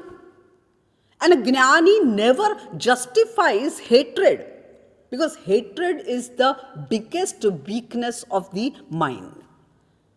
So there is nothing like justified or justifiable hatred. We may disapprove of a person's behavior. We may disagree and criticize a person's action. We may even employ the method of danda if none of the non-violent methods are effective. All that is allowed by the Shastra. What is not allowed, what is never allowed is you cannot express hatred as a means of your disapproval. You can disapprove and disagree and strongly criticize, but even the criticism should not be out of hatred. Some people, when we talk about such a virtue, they still ask, Swamini, what should I do if I am all the time the victim of somebody's misconduct, somebody's misbehavior? If you are a victim of somebody's misconduct or misbehavior, to save your skin and your mind, you may even move away from the person. But even then, mentally you reject none. Shastra says you may even have to stay away from the person if that is possible. But you reject none. Physically you may distance yourself, but psychologically you hate none, you reject none. And if you see a weakness in the other person, you can silently pray to the Lord. O Lord, give that person some sadbuddhi. Sabko sanmati de Bhagavan. Let that person change. I am not able to bring about a change. So please help him or her to change this improper behavior. But there is no hatred. This is the beautiful quality of a Jnani. Adveshta sarva bhutanam. And this entire portion of the Bhagavad Gita, of the 12th chapter, is not to be used as a yardstick to judge the other people. These are qualities not to judge others, but they are indicators, parameters to judge one's own self. We must be careful about this. Otherwise, you make use of this portion and you keep on judging the others. Who are we to judge the others? Even when you are judging your own self, you must be careful. Be kind to yourself. Self-judgment also should be employed properly. Otherwise, it can have a negative influence. It can lead to self-condemnation and an inferiority complex. You will say that I'm just not progressing spiritually. Look at the other person. The other person is progressing spiritually. It can lead to self-condemnation and guilt. If self-judgment is going to lead to self-condemnation and guilt, then it is better to drop self-judgment also. So self-judgment also must be an inspiration for you to put in more effort. It should be an accelerating force and not a retarding force. So the very first trait is a beautiful quality which all of us must try to inculcate, try to imbibe in our own personality. Adveshta sarva bhutanam. And this is naturally a feature of a Gnani. And the next feature that has been mentioned is Maitraha. In fact, Lord Krishna gives 20 such beautiful values and virtues to be inculcated by us. It's a whole load of homework. But time will restrict me, and so I will be able to highlight only a few virtues. But like I said, Adveshta Sarva Bhutanam is one such virtue which you, if you work upon, automatically other virtues will pour into your mind. This is doubtless. The next beautiful quality is Maitraha. Gnani is a friend to the entire universe. You can call Gnani Vishwamitra. And the poet Saint Bhartruhari gives the important qualifications to be called a true friend. Papan nivarayati yojayate hitaya guhyam niguhayati gunan prakati karoti apadgatam chana jahati dadati kale Sanmitra lakshanamidam pravadanti santaha. What are the qualities that you must have in order to be called a friend? A true friend is papan nivarayati, one who saves you from the wrong path, from taking the wrong path, from adopting the unrighteous means. Papan nivarayati. And a friend should be interested in guiding you, because you can never know your intimate weaknesses. Everybody thinks he or she is right, he or she can never go wrong. There are a lot of weaknesses in every mind, but just as the bright flame spreads brightness everywhere, but there is darkness underneath the flame. Similarly, somehow we manage to very well find out the faults in other people. But we remain ignorant of our own innate weaknesses. And so if you have even a single friend who can guide you, such a person, even the weaknesses that are unknown to you, such a person can appraise you of the problems that are there in your mind, and such a one is called Mitram. The one Papan Nivarayati, and the one who puts you on the path of righteousness. One who saves you from unrighteousness and puts you on the path of righteousness. Yojayate hitaya. And then guhyam niguhayati gunan prakati karoti. Everybody, without exception, requires at least one person to whom you can tell all your intimate secrets without the fear of them getting publicized by the person. And such a confidant is like that Swiss bank account. It was supposed to be a secret. They would never reveal. So everyone requires a psychological Swiss bank in whom you can confide. You can tell all your secrets, and the friend will not tell out your secrets to anyone. What is to be kept a secret and confidential is kept so. Guhyam niguhayati, and if there are virtues in you, then the friend will reveal it to the others. Most people do exactly the opposite. Gunan niguhayati, guhyam prakati karoti. If there are virtues, they will be kept a secret, and all the secrets will be revealed. And it's a juicy pleasure that people get from it. There are even specific magazines meant for this purpose. And a jnani, a parabhakta, is a mitra who is free from such mean and low tendencies. The friend, a real friend, is one who is free from such a mean and low tendency. And when the friend is in adversity, most people have a tendency to abandon a person when the person is in crisis.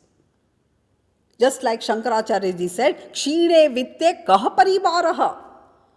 When a person is in crisis, has incurred financial losses, even the family members and close relatives, they remain away from the person because they are afraid that the person will ask for a loan from them. Whereas a friend in need is a friend indeed. A friend is one who will not abandon a person in moments of crisis, but will try to help in whichever manner possible, maybe through money. If that is not possible, even by uttering consoling words, giving moral support, or at least praying on behalf of the friend, this friend is willing to give quality time to the friend who is in trouble. So these are the natural traits of a true friend mentioned by Bhartruhari, Sanmitra Lakshanamidam Pravadanti Santaha. And a jnani is one such friend. You can fearlessly go and confide in a jnani without the fear of all the weaknesses being publicized to the others. And the next beautiful feature of a jnani is karunaha. Karunaha, this is also a very beautiful quality which we need to inculcate, the quality of compassion, the quality of being helpful to people in distress. What do you mean by compassion? What do you mean by karuna? Karuna means enjoying a sensitive mind which is capable of placing itself in the other person's position and going through the emotions that the other person is experiencing. You must have a sensitive mind. Very often this happens to us unconsciously when we are watching a movie. So in the movie, when the hero or the heroine is dying and the other person is crying, then unconsciously, because of identification, because of tadatmya bhavaha, unconsciously we too begin to cry. And one such couple had gone to see a movie, and the hero was dying, the heroine was crying, and this lady also begins to weep. And the husband seated beside nudges her and says, "Why are you crying? I'm still alive." This is because of tadatmya bhavaha. In karuna, we enjoy a sensitive mind which is able to identify with the others and is able to go through the same emotion that the other person is experiencing. In other words, karuna means enjoying a mind with empathy. So when the other person is going through a painful experience, you immediately want to find a remedy because you identify with the person and you just cannot withstand the other person's pain and you want to spontaneously help. Just like when you are in trouble, you want to get rid of the trouble immediately. Similarly, you reach out to help the other person. When I say help, help need not be only in terms of money. Help can be, at least you can pray on behalf of the person. We have such beautiful prayers in our culture. Sarve bhavantu sukhinaha, sarve santu niramayaha. When you pray thus, you are praying for the welfare of all the people. And you say, "Oh Lord, I wholeheartedly chant this prayer, and whatever punyam is generated by chanting such a prayer, I donate to God's relief fund." Just like you have the Prime Minister's Relief Fund. So every day you can chant this beautiful prayer, Sarve bhavantu sukhinaha, Sarve santu niramayaha, and whatever punyam is generated out of your wholehearted prayer, it has to be a sincere prayer. You have to give your quality time, even if it is for 1 minute. Whatever punyam is generated, you give for the welfare of the others. So you can understand that all these are beautiful divine qualities.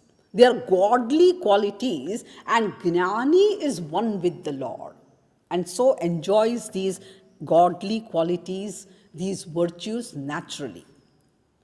And the next virtue is also a very useful attitude, and that is nirmamaha.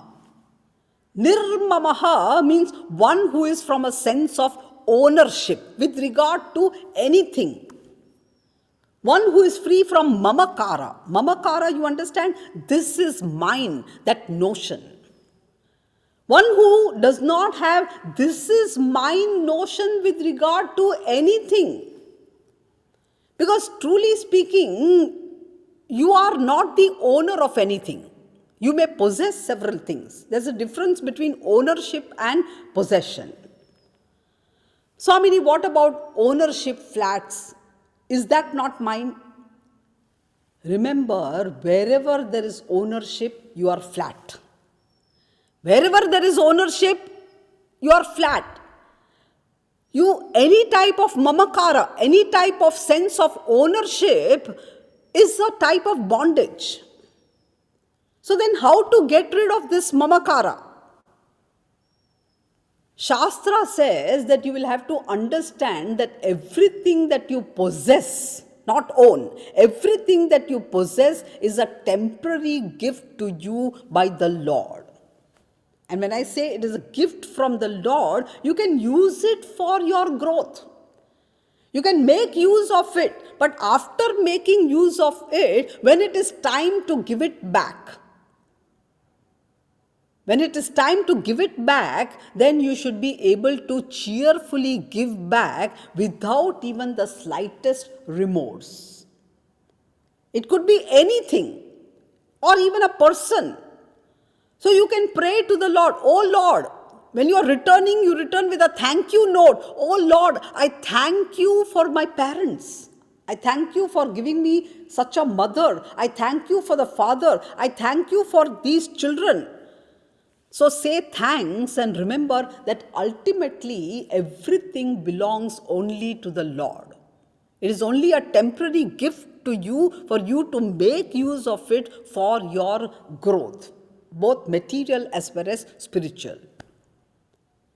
Very often in the Aarti we sing, "Tan man dhan sab kuch hai tera." Tana, mana, dhana, sab kuch hai tera. It's only a mechanical prayer.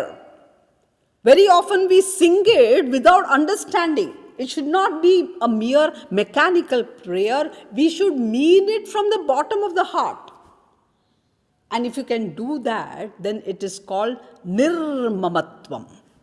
So in nirmamatvam, you need not physically give up anything. There is no need to physically give up anything. You can use everything, but everything is only meant for your use, not for your ownership. If you understand this, then it is nirmamaha. So it's a beautiful quality. The next is nirahankaraha. So when there is identification, tadatmya, where there is ownership, mamatvam, with regards to the external objects, then it is mamakara. But when that this same identification with respect to one's own body, mind, sense complex, then it becomes ahankara. So how do you get rid of this ahankara? Because Jnani's trait is nirahankara. Jnani is free from a sense of ownership even with regards to this body. So how do you give up ahankara? Here also the same method. The body also is a temporary gift given to me by the Lord. I can make use of the body. I can intelligently use the body, and when it is time to return the body, I should be able to return the body without even the slightest complaint regarding it. Without even the slightest complaint against the Lord. Oh Lord, I'm thankfully, with a thanks note, I'm returning this body. I have made use of it to accomplish my life's goal, and I'm now merging into Brahman. I'm handing over this body to you. This is the understanding of a Jnani. And so the attitude is called nirahankaraha. And then the next one is sama dukkha sukha. Sama dukkha. Now sama here means equanimity. So Jnani is equanimous in all opposite situations, sukha and dukkha. Here also there is an understanding that Lord's creation is always with a purpose. Whatever the Lord has created has some purpose or the other. We may not in our immaturity understand the purpose, but even dukkham is for a purpose. It is meant to refine our personality. So everything is purposeful, including dukkham. Just like when a raw material is to be converted into a final product, it goes through several processes like heating and hammering, etc. Similarly, I require dukkham even for the refinement, the polishing of my inner personality. And so everything has its purpose. When you understand thus, then you are able to maintain a balance of mind which is called samatvam. Sama, sukha, dukkha. And not only with regards to sukha, dukkha, with all pairs of opposites, shita, ushna, mana, apamana, with all pairs of opposites, a Jnani is able to maintain equanimity, a balance of mind, a beautiful quality. And the last one in this verse is kshami, one who has got kshama.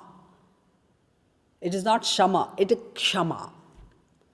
That is one who has titiksha. And the word titiksha, it can be defined in several ways, but one definition is that whenever we come across something unfavorable in life, it could be a setup or it can be the behavior of some person. Whenever you come across an unfavorable situation, the general tendency is to immediately change the situation. Nobody likes unpleasantness, so you want to change the situation. But the impulsive method that is employed is the violent method. Either you use verbal violence or you impulsively flare up, or sometimes you get into physical violence. This is the violent method, which is easy and quicker also. There is also a non-violent method of changing the situation. Of these two, which one comes naturally to us? Most people take to the quicker method, the impulsive and immediate method, the violent method. Whereas Kshamavan is a one who does not opt for the quicker method of changing the situation, but has the patience, the endurance to wait for the non-violent method to act. So the greater the postponement of the violent method, the unfavorable situation you definitely want to change, but you don't adopt the violent method, you adopt the non-violent method, which will require a lot of patience, lot of endurance. And the one who has that is called Kshamavan, is a Kshami. So thus beautiful qualities have been mentioned, and Jnani enjoys such a beautiful mind naturally. A Jnani's mind is free from all emotional disturbances, all samsaric problems like kama, krodha, lobha, moha, mada, matsarya. And Lord Krishna therefore says that such a Jnani, such a Parabhakta is dearest to me. Having glorified, Lord Krishna concludes in the 20th verse, that is the last verse, Ye tu dharmyamrutamidam yathoktam paryupasate.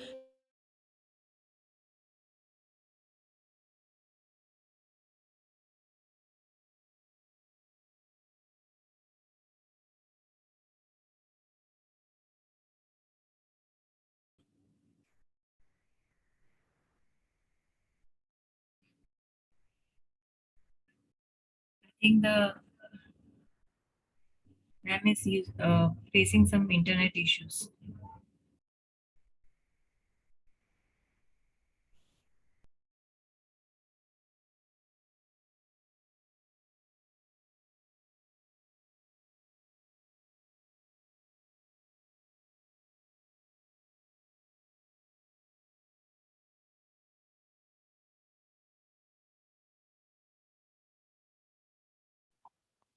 सम्राट you phone Ameya जी सम्राट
કર્યું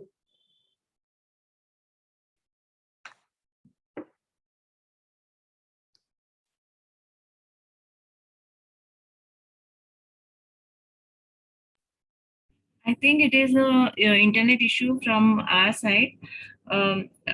Welcome, ma'am. Hari Om, ma'am. Sorry for the disconnection of the audio in between. It was an internet issue from our side. We will resume it soon. Ma'am, if you will permit, can we take question answer session? Definitely, yes, I'm ready. Ma'am, thank you very much. It was a lovely session, ma'am. Thank you. Participants can post your questions in the chat box, or if you want, you can unmute yourself and ask the questions. The picture is clear? Yes, ma'am. Yes, ma'am. Thank you. Thank you.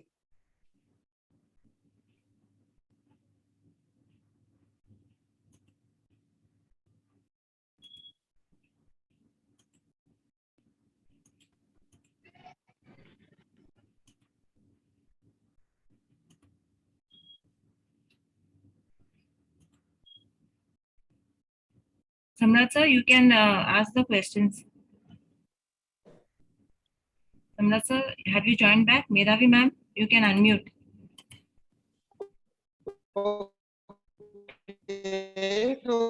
Thank you, Samrat sir, you I are hope I am audible. once just a second. Ma'am, please unmute Ganga ma'am to everyone. You can start with the question. Okay, sir, we have started. We have started. Medhavi ma'am, you can raise your question.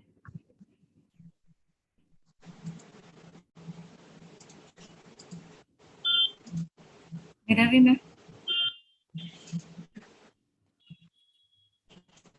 Thank you so much.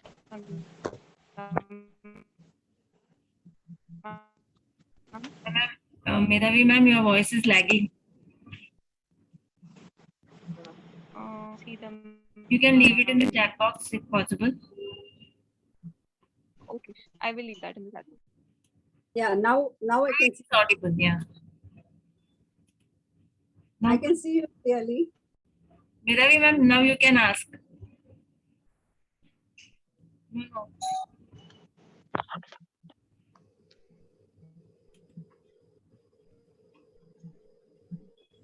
So let us move ahead. I will pose the questions. I mean, I will move ahead with the questions. So there is a question by one of the student. So the student is asking, how do you define bhakti in one phrase or one sentence? Bhakti, I said, has two definitions. From chapter 7 to 11, Bhakti has been defined as love for the Lord. Parama Prema Rupa, supreme love for the Lord. We all know the emotion of love, but when that love is directed towards God, it is called Bhakti. And in the 12th chapter, which is Bhakti Yoga, Bhakti is defined as the sadhana for the attainment of moksha, as the sadhana for the attainment of self-knowledge. So these are the two main definitions of Bhakti. Is that clear? I think the answer is for the students or the student. Yes, Janvi, it was your question. So I believe it is clear. So we move ahead with another question. Medhavi, do you have any question? You've raised a hand. You can very well ask. If not, then I move ahead with the Yes. question. Yes, Please sir. ask. Yes. Thank you so much. Thank you so much, ma'am. It was a really informative session.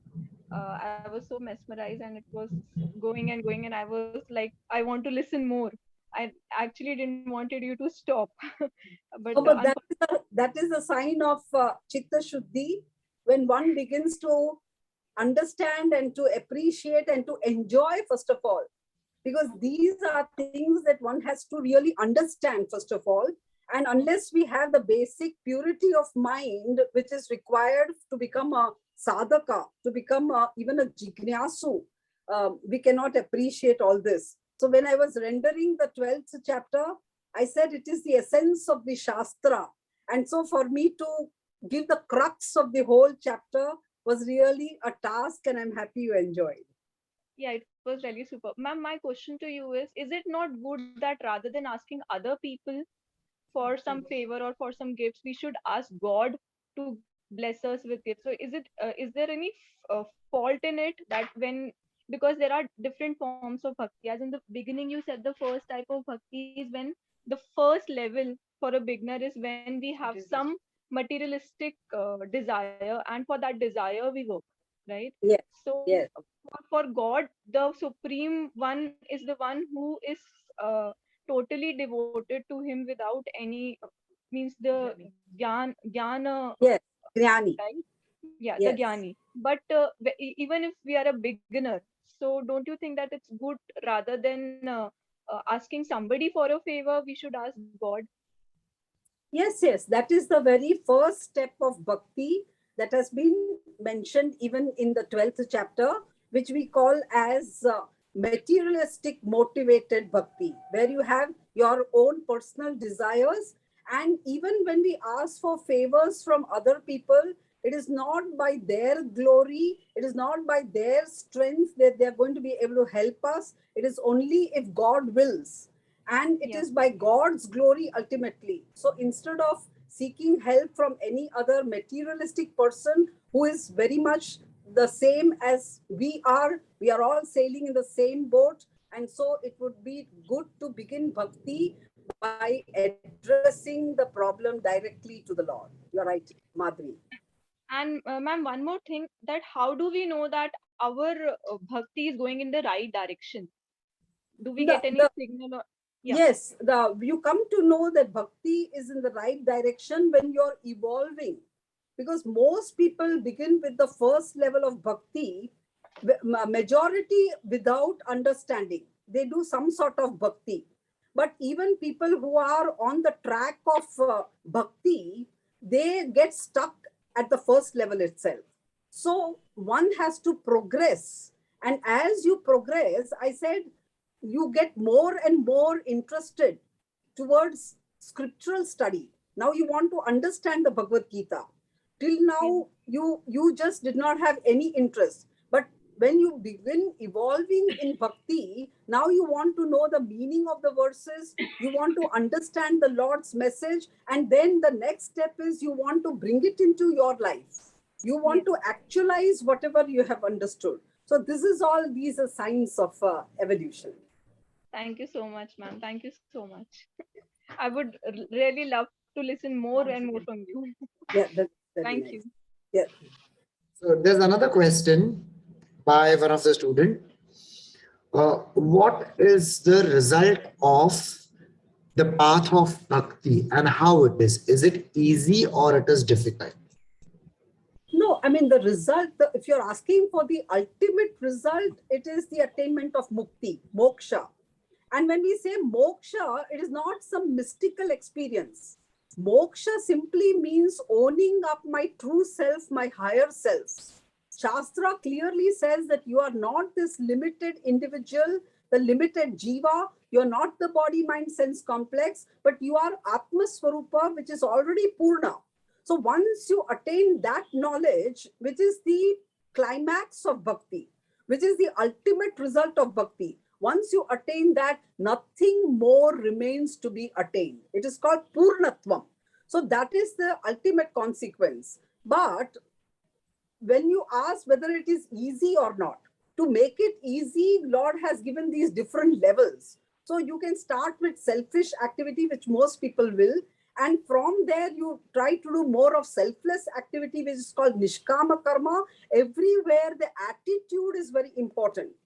The actions themselves, they remain the same, but the attitude is very important. And then you progress to the third and the fourth level. When you go by the Shastric way, the way that has been indicated by the Vedas, then it becomes easy. It's only when you don't understand what is the way, then complications arise. Because different people will say different things, which leads to a lot of confusion. I think that answers the question of our students. So there's another question. There are lots of questions in the chat box. And yes, participants, you can very well ask the question by unmuting yourself. We have Dr. N.K. Sharma who wants to ask question. Sir, you're welcome. You may ask a question by unmuting.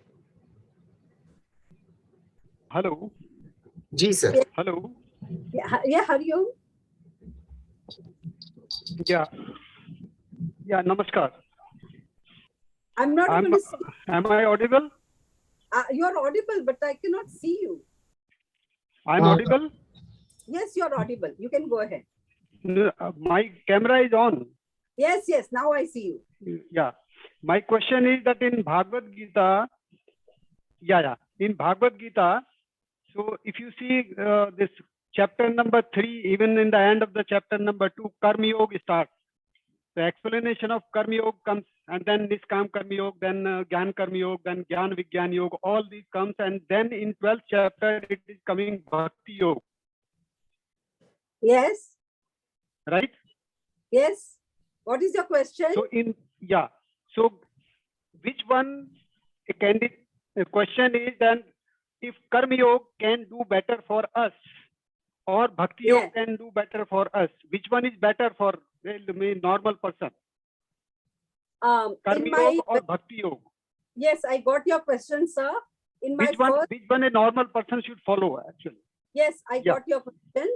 In the first session, I clarified that Bhakti is not any independent, separate sadhana. It is the name given to the general atmosphere behind all sadhanas. So there are only 2 sadhanas that are presented in our Shastra. One is Karma Yoga, which is for the preparation of the mind. And the next is Jnana Yoga, which is for the attainment of self-knowledge. And Bhakti is the atmosphere in which all these sadhanas are to be done. So if any activity, whether it is puja or parayanam or even shastric study, if it is without the atmosphere of bhakti, without the attitude of Ishvara bhakti, then it is plain karma. It cannot become yoga. So there is nothing like bhakti yoga. So your question itself as to which one is better doesn't arise, because everybody has to begin with karma yoga, prepare the mind, attain chitta shuddhi, then do shastra, shravana, manana, nididhyasan, which is called jnana yoga. Through that attain knowledge, and through knowledge liberation. So this is the entire route. Sir, you are Chapter you're not audible. 11, Lord Krishna says that you come into. Hello. I can, Hello? yes. Yeah, Sir, you're not audible. Am I audible? I think sir, you can, if you can write the question in the chat box. Now it is better? Now it is better, sir. Okay, okay. It is better now? Yes, sir, please ask. Can I ask now? Yes, Yes. sir. Yeah. Yeah, my question is that chapter 11 में भगवान कृष्ण ने कहा कि मेरी शरण में आ जाओ, मैं सब पापों से मुक्त कर दूंगा आपको. तो that is भक्ति, कि मेरी शरण में आ जाओ, भक्ति आप मेरी करो तो मैं आपको सब पापों से मुक्त कर दूंगा. So means bhakti is important. From all karma and jnana vigyan yoga, bhakti is supreme, as Lord Krishna has said. Yes, yes, but you So must my understand. question Yes. is it possible without any, yeah. So is it possible to do bhakti without any kind of karma and any knowledge? No, but again, let me remind you. Without doing any karma yoga, bhakti No, is no. possible or not? Bhakti includes all these levels. I talked of 5 levels of bhakti in my talk, where I said that the first level is karma lakshana bhakti. So karma lakshana bhakti includes sakama karma, as well as next stage is nishkama karma. Then there is upasana. You graduate to meditation, which is called upasana. There also you have ekarupa ishta devata meditation, and the next stage is Vishwarupa Upasana. And finally, Jnana Yoga. All this is bhakti. All this is bhakti. So, bhakti is not an independent sadhana, but every sadhana can go by the name bhakti. If you want to give levels, you can say bhakti level 1, bhakti level 2, bhakti level 3, bhakti level 4, and bhakti level 5, and there bhakti. We have another question from Asha Shah. Yes. नमस्ते ma'am, मुझे एक 8वां अध्याय का एक सवाल पूछना है, क्या पूछ सकती हूँ? पूछ सकते हैं, लेकिन अपना तो टॉपिक था 12th चैप्टर, बट वो मैं मिस कर चुकी थी. मैडम, कृष्ण भगवान अर्जुन को कहते हैं कि जिसकी मृत्यु उत्तरायण में होती है वो सीधा भगवान के धाम में जाता है, उसको जन्म मरण के चक्र में नहीं घूमना पड़ता. जैसे भीष्म पितामह दक्षिणायन में उसको बाण लगा था, पर वो बाण शैया पर थे बहुत दिनों तक, और मकर संक्रांति के दिन जब सूर्य उत्तरायण में जाता है तब वो देह त्याग करते हैं. उनको इच्छा मुक्ति का वरदान था, इच्छा मृत्यु का. तो मेरा क्वेश्चन ये है कि जो भी उत्तरायण में जिसकी डेथ होती है वो सीधा ईश्वर के धाम में जाता है, वो जीवन मरण के चक्र में नहीं आता है? नहीं, ऐसा नहीं है, क्योंकि जीवन जन्म मृत्यु के चक्र से मुक्त होने के उपाय है, और वो है ज्ञान की प्राप्ति. और ये जो आप बता रहे हैं भीष्म पितामह वगैरह, वो ज्ञानी थे और ज्ञान से ही मुक्ति है. ज्ञानात् एव तु कैवल्यम ऋते ज्ञाने न मुक्ति ही. This is the clear teaching. ये स्पष्ट बताया गया है. इसीलिए आप जो पूछ रहे हैं कि किसी की मृत्यु उस समय पे हुई इसलिए मुक्त हो जाएंगे, ऐसा नहीं कहा गया है. और जो लोग को मुक्ति मिली है उनमें ज्ञान था, उनमें शुद्धि थी, ज्ञान थी, इसी वजह से उनकी मृत्यु ऐसी हुई है. तो जो कोई भी यहाँ कोई टाइम का, काल का इंडिकेशन नहीं है, ये we must be very clear. तो उत्तरायण में अगर मृत्यु होती है तो मुक्त सीधे हो जाते हैं, ये तो शास्त्र के विरुद्ध की बात है. Okay. Thank you, ma'am. There is another question from one of our student. How can we control our hatred as it's now daily part of our life? Yeah, that is what we were discussing when I talked about Adveshta Sarvabhutanam, that it is a totally useless thing to entertain because there's no benefit at all. Shastra says, if I talk on from the standpoint of Shastra once again, let me remind you that Shastra says that every individual is essentially divine. Even the greatest sinner is a saint in the vision of the Shastra. But we are ordinary people. We may not be able to appreciate that. And we will say that somebody's behavior is improper. Somebody's conduct is causing some sort of discomfort in me. And so I hate the person. Then I also discuss that behavior or conduct cannot be changed by hatred. You will have to have a proper response. You will have to respond properly. And the response I gave you, it could be Sama, Dana, Danda, Bheda. There are 4 methods that are presented in the Shastra, which I already gave in my talk. Another thing is that this emotion of hatred, it is like an acid which corrodes the person's mind. And so something which is deleterious to my own mind, why would I want to entertain? For somebody's misbehavior, for somebody's immaturity, why should I punish myself? So we can keep on reminding ourselves that somebody is immature in behavior, in conduct. Why should I punish and why should I corrode and spoil my mind? If that helps, if that attitude helps. Absolutely correct, ma'am. And connecting with this, there's another question. How do you differentiate Daya and Karuna? Daya and Karuna are 2 synonymous terms only. So Daya also is compassion. In English, the both words are synonymous. Daya also means compassion for others, and Karuna also is compassion without any motive, without any expectation. The main attitude there is you don't expect anything by showing your generosity or your compassion. Normally, we are compassionate to each other, but there is always an expectation. So the moment the expectation is not fulfilled, the compassion, the Daya, the Karuna also vanishes. But real Daya, Karuna, I think they are synonymous terms. So we will go with a few more questions. That is one more question we have by one of our student. Sometimes there are conflicts between heart and mind, and we get confused. So what do we do in that situation? No, I mean, heart is a physiological organ. And Shastra says heart is the seat of the mind. Heart is the seat of our emotions. Mind is a flow of emotions, a flow of thoughts. And just like the Chakshu Indriyam, that is my faculty of vision, is stationed in this Golakam. The physical part is the eye.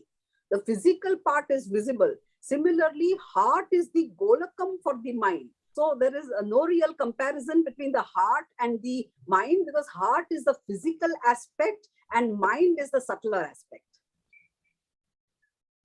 I don't know whether I've clarified. Huh? The question was the mind, but heart is the Golakam. Golakam means the physical part and it harbors the mind, the emotions. That is why an emotional person sometimes gets a heart attack. Very emotional person, very sensitive person gets to listen to some unpleasant views, even gets a heart attack. Why? Because according to the Shastra, heart is the seat of the mind.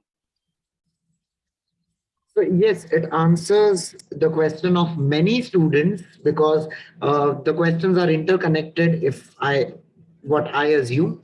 There's the last question. I think there's one more question which has popped up just now. If you don't mind, if I could read it.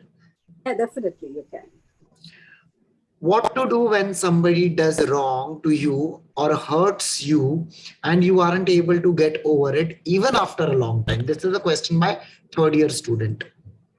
Yeah, so I have already answered this in my question, that in my talk, that when somebody hurts you, somebody misbehaves with you. So there are few options with you. First of all, you have to inculcate the maturity to understand that I am not going to punish myself for somebody's immaturity, for somebody's misbehavior. But in case you yourself that maturity to get this type of understanding, then slowly you have to inculcate the right attitude. There is no shortcut to this. There is no shortcut to this. In fact, the progress of an individual is indicative of how less the FIR is. I will explain. F means frequency, I means intensity, and R means the period of recovery. So how frequent, you go off balance because of other people's misbehavior, that also should reduce. Then the intensity. Sometimes, it is so intense, the emotion in us, that we can't forget it for days together. But progress in spirituality means the intensity also should decrease and the recovery period. Some people just can't recover. The whole life they will remember and they will suffer. So all this is useless, and Shastra says that progress in spirituality only means that FIR should reduce. FIR. You remember FIR, frequency, intensity, and the period of recovery. So there's no shortcut to this. The best thing is to study the Bhagavad Gita systematically and to develop that maturity, stability of mind. Amazing, amazing. I think that answers all the questions which are there in the chat box. And now moving ahead with vote of thanks, over to you, Ganga ma'am. Thank you, sir. Thank you very much. Ma'am, like Medhavi ma'am said, we don't want you to stop listening your session. I just want that keep on listening to your session. It is that amazing. Thank you very much, ma'am. Our mind and soul is illuminated by your insights on chapter 12 of Srimad Bhagavad Gita Upanishad. Personally, I feel that many difficult terms were simplified by you, like samskara, karma yoga, nishkama karma, upasana, gyan yoga, FIR, and many more, ma'am. And these terms were so difficult for us to understand. You have really made it so clear to us. We are truly blessed to have you with us today, ma'am. Thank you very much. I also enjoyed my interaction, particularly when I came to know that this is a program organized for the students. It was really a pleasure to interact because this is a manual of life. Like I said in the beginning, one must be equipped with this knowledge to even live in a sane manner. Nice of you, ma'am. Thank you very much. Great. And I also appreciate the way you all have conducted this program. I thank the organizers for visualizing such a program and making it possible. Even Samrat and you, ma'am, also, Ganga ma'am, you have been handling the program very well. I have been following few of the other sessions also, and I'm extremely pleased by your effort. Hari Om. Ma'am, thank you. Thank you from bottom of our heart. Thank you. My sincere thanks also goes to all the active participants and hope they have enriched themselves with the insights from today's session. See you all tomorrow. Over to you, Samrat sir. Thank you, everyone. We meet tomorrow. Hari Om. Hari Om.